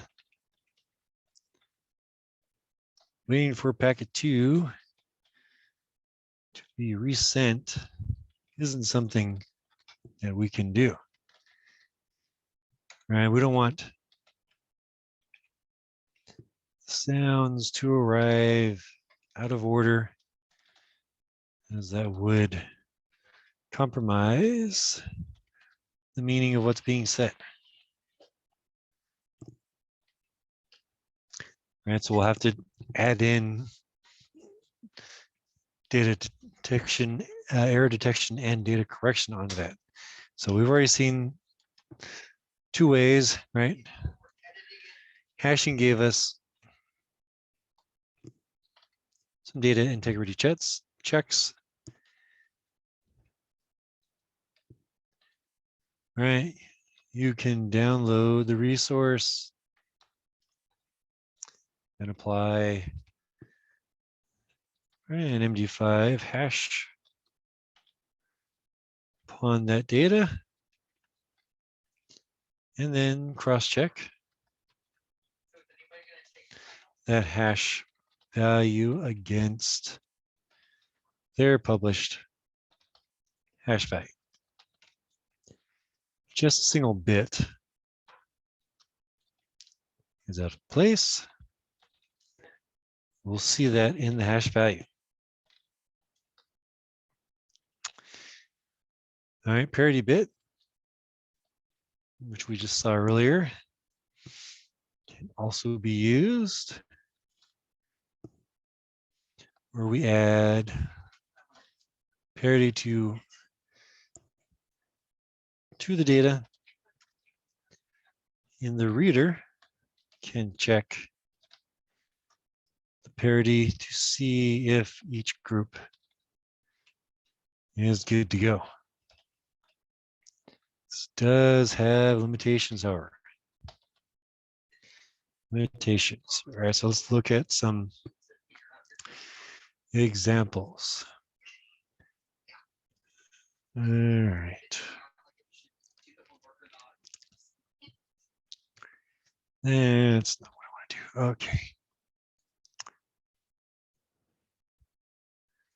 That's pretty good. So let's say original data, parity, and received.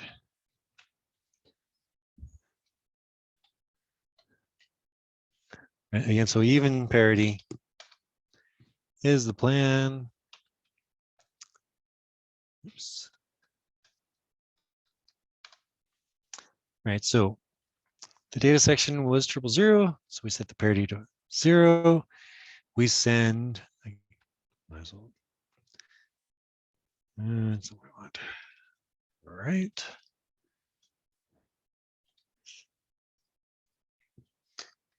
Right, we send 4 zeros off to the client. They happen to receive 4 zeros, and that passes the parity check.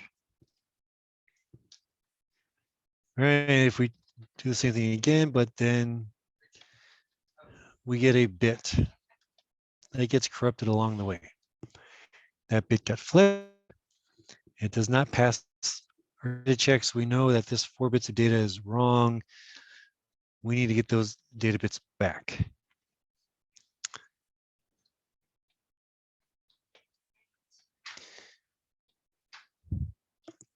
All right, still even parity, still good to go. But sometimes we'll have more than one error. And in fact, let's add another column.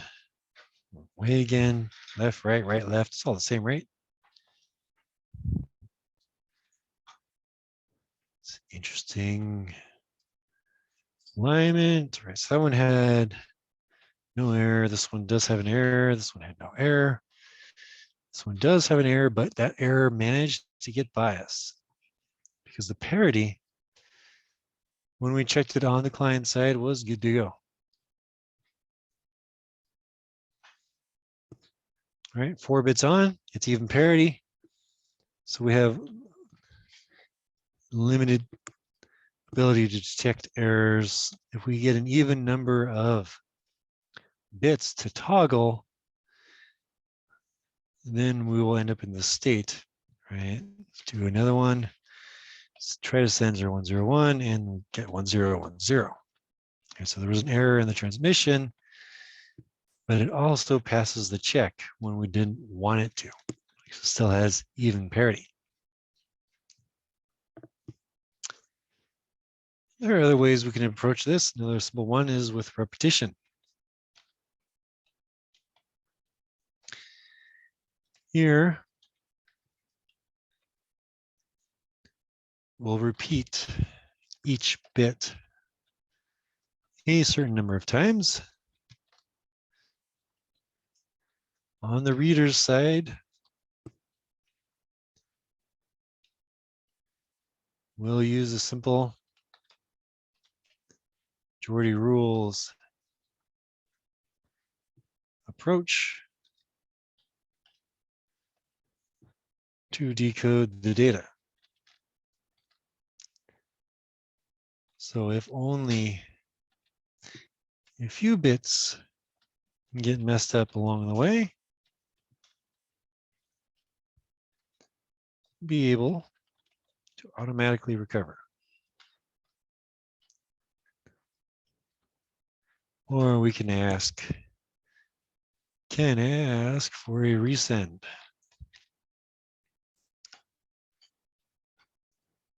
All right. So our data, send, receive, error detection, and decoded. Right, so for data is 0, 1, 0. And we'll send at x3 where we're just going to repeat each bit 3 times. So we'll go 0, 0, 0, 1, 0, 0, 0. And if the receiver receives that exact data, we'll go and decode. So there's no error. So we have 3 zeros. So we decode that as a 0, 3 ones, 1, 3 zeros, 0.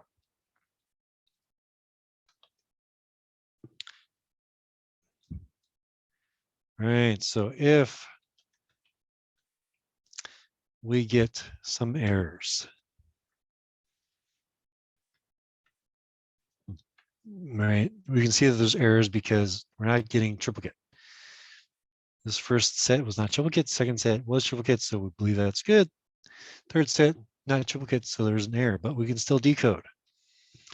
The first set 1, 0, 0 has 2 zeros. The majority says it's a 0. Triple 1, majority says it's 1.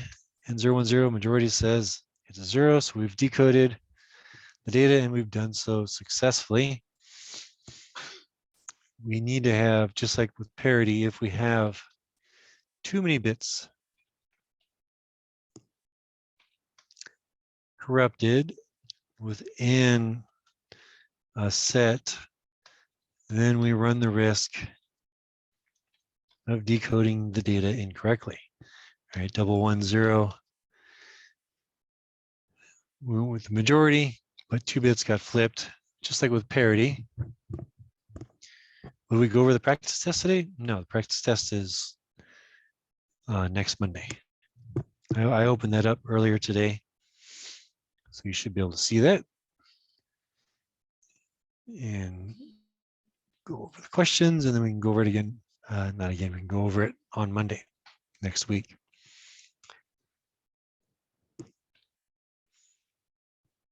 All right, so we still can suffer. There are too many errors. Too many errors in the data such that can misinterpret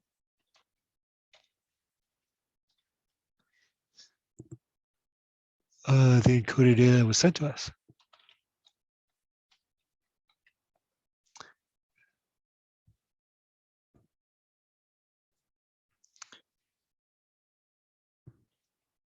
But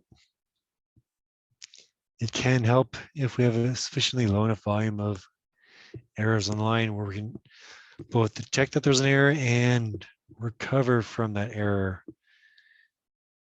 Parity, a single parity bit does not give us that recoverability. Repetition does give us some recoverability in that regard.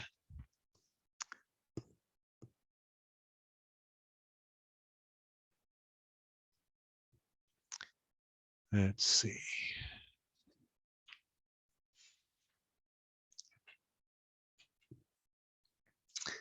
Right, practice test next week. Program 4. Let's also do next week. Only had a couple people turn in so far, so let's try and knock that out of the way before test 5 lands. I guess for that.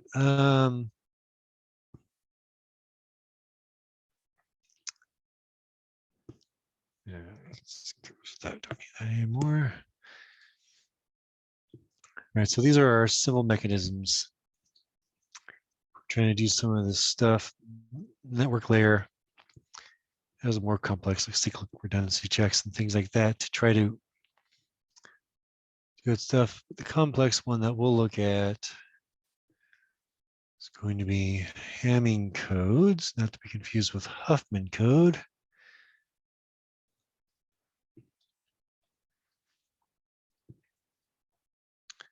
And this one is a little bit heavy, so I'm going to have you read on it first, then we can talk about it next week. really briefly.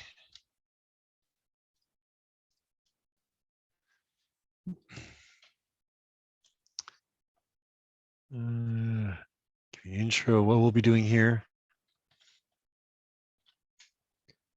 is using multiple parity bits. And these parity bits will be overlapping on a base 2 growth pattern.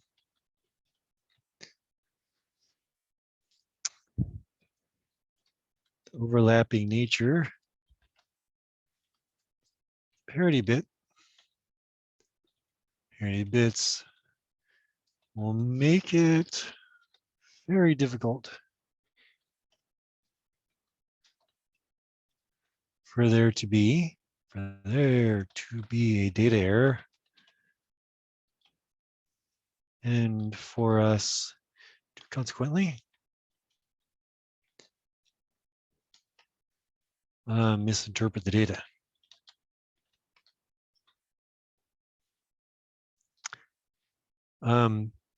Division operator is already part of the language set. Like, sorry, I haven't got back to your message yet, but I'll ping back to you in Canvas as well. But yeah, all the basic binary operators are already there.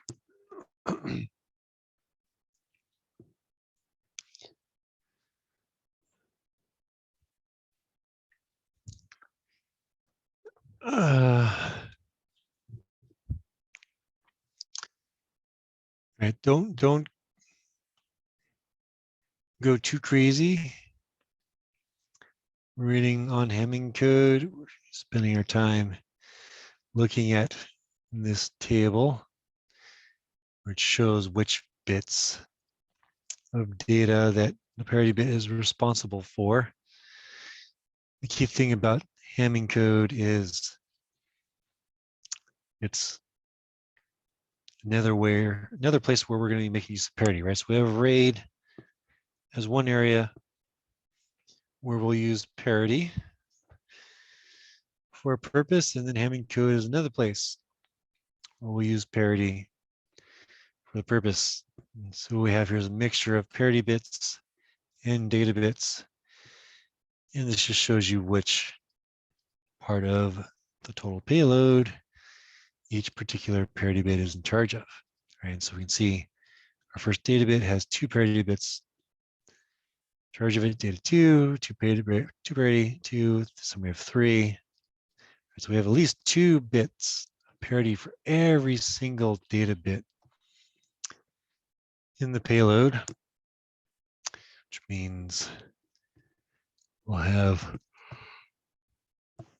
a hard time corrupting the data, or at least a much harder time than our other system that we've seen so far. All right, that's it for lecture for tonight. Next week we'll do some more examples on the Huffman codes and all the fun data, and talk more about Hamming code. Are any other questions about program 4 that we want to talk about tonight before we call it an evening? Yes, what's your question?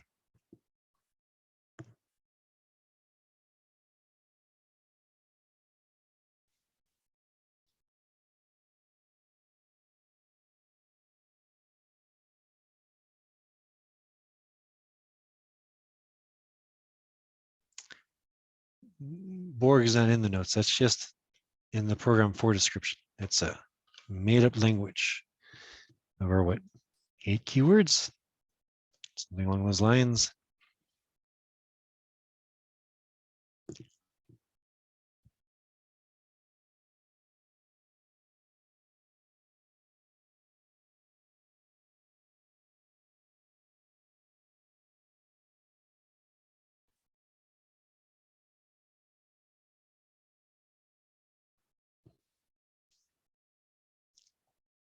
Program 4 is an interpreter.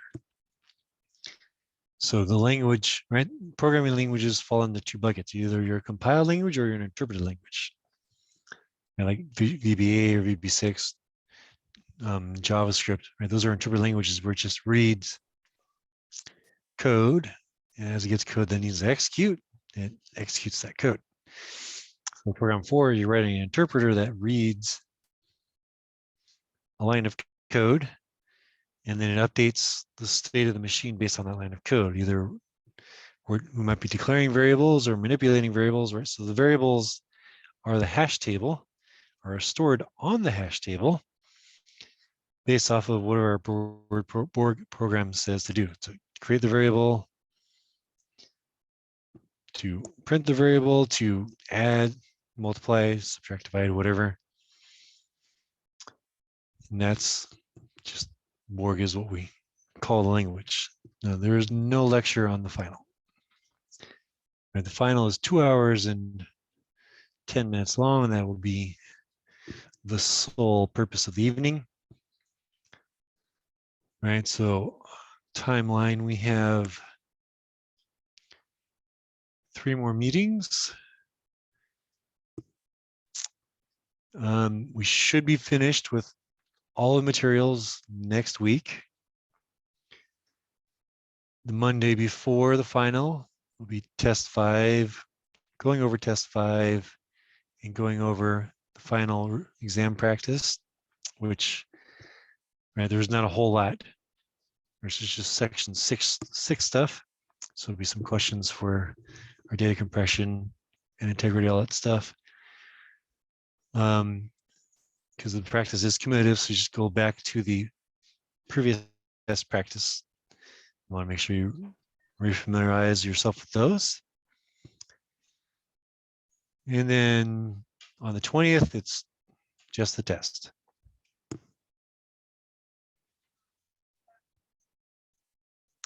Now the finals pretty balanced amongst all the sections. Right, go to test 1, randomly grab some questions from that, different values and things like that, and then put on the final, and same thing for all 5 tests, and then some of the new stuff.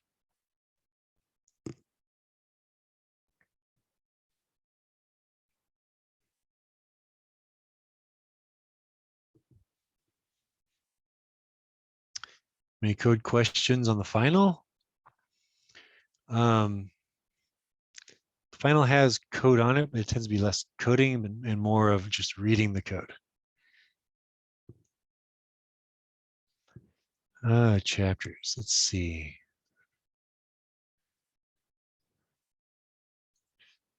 See if I can find.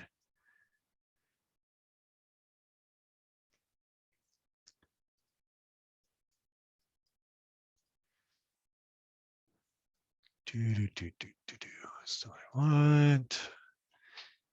Where's my readings? There you are. Where's my chapters? I don't know that we have this in the book. Let me double check. No. Do we have parity at all in here? Parrot. Seems not. No, I will have to.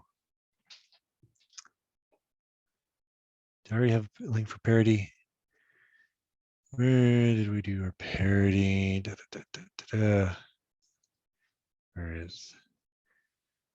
So we're here in RAID, right? Let's get a link for that.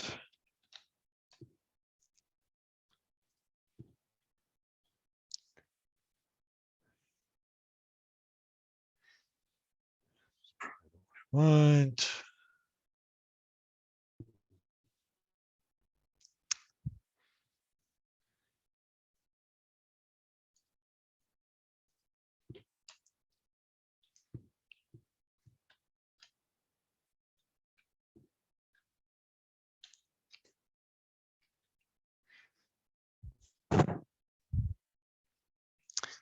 Yeah, this last section, the book doesn't do a good job of getting into the data stuff. But yeah, the data stuff is it's not equally weighted for the final, right? So it's about, let's see, Each of the 5 tests are from each test is roughly almost 20% of the final. And then we have a little bit of the data compression at the end. Yeah, I can dig up some more. We can cross check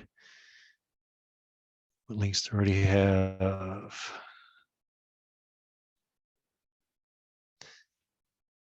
We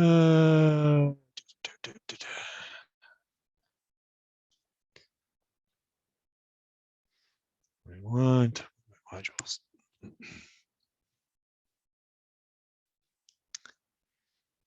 Do I have links for you to check out that already or not? Nothing in the module. That's not helpful. Yeah, I'll get some more. More links for you to check out on that. Yep, that's it for tonight then. Or we just skip the line. Yeah, so if you're already doing a read line, then you're done. You just read the next line. If you're doing a word by word reading, you need to tell it to read to the new line and ignore everything.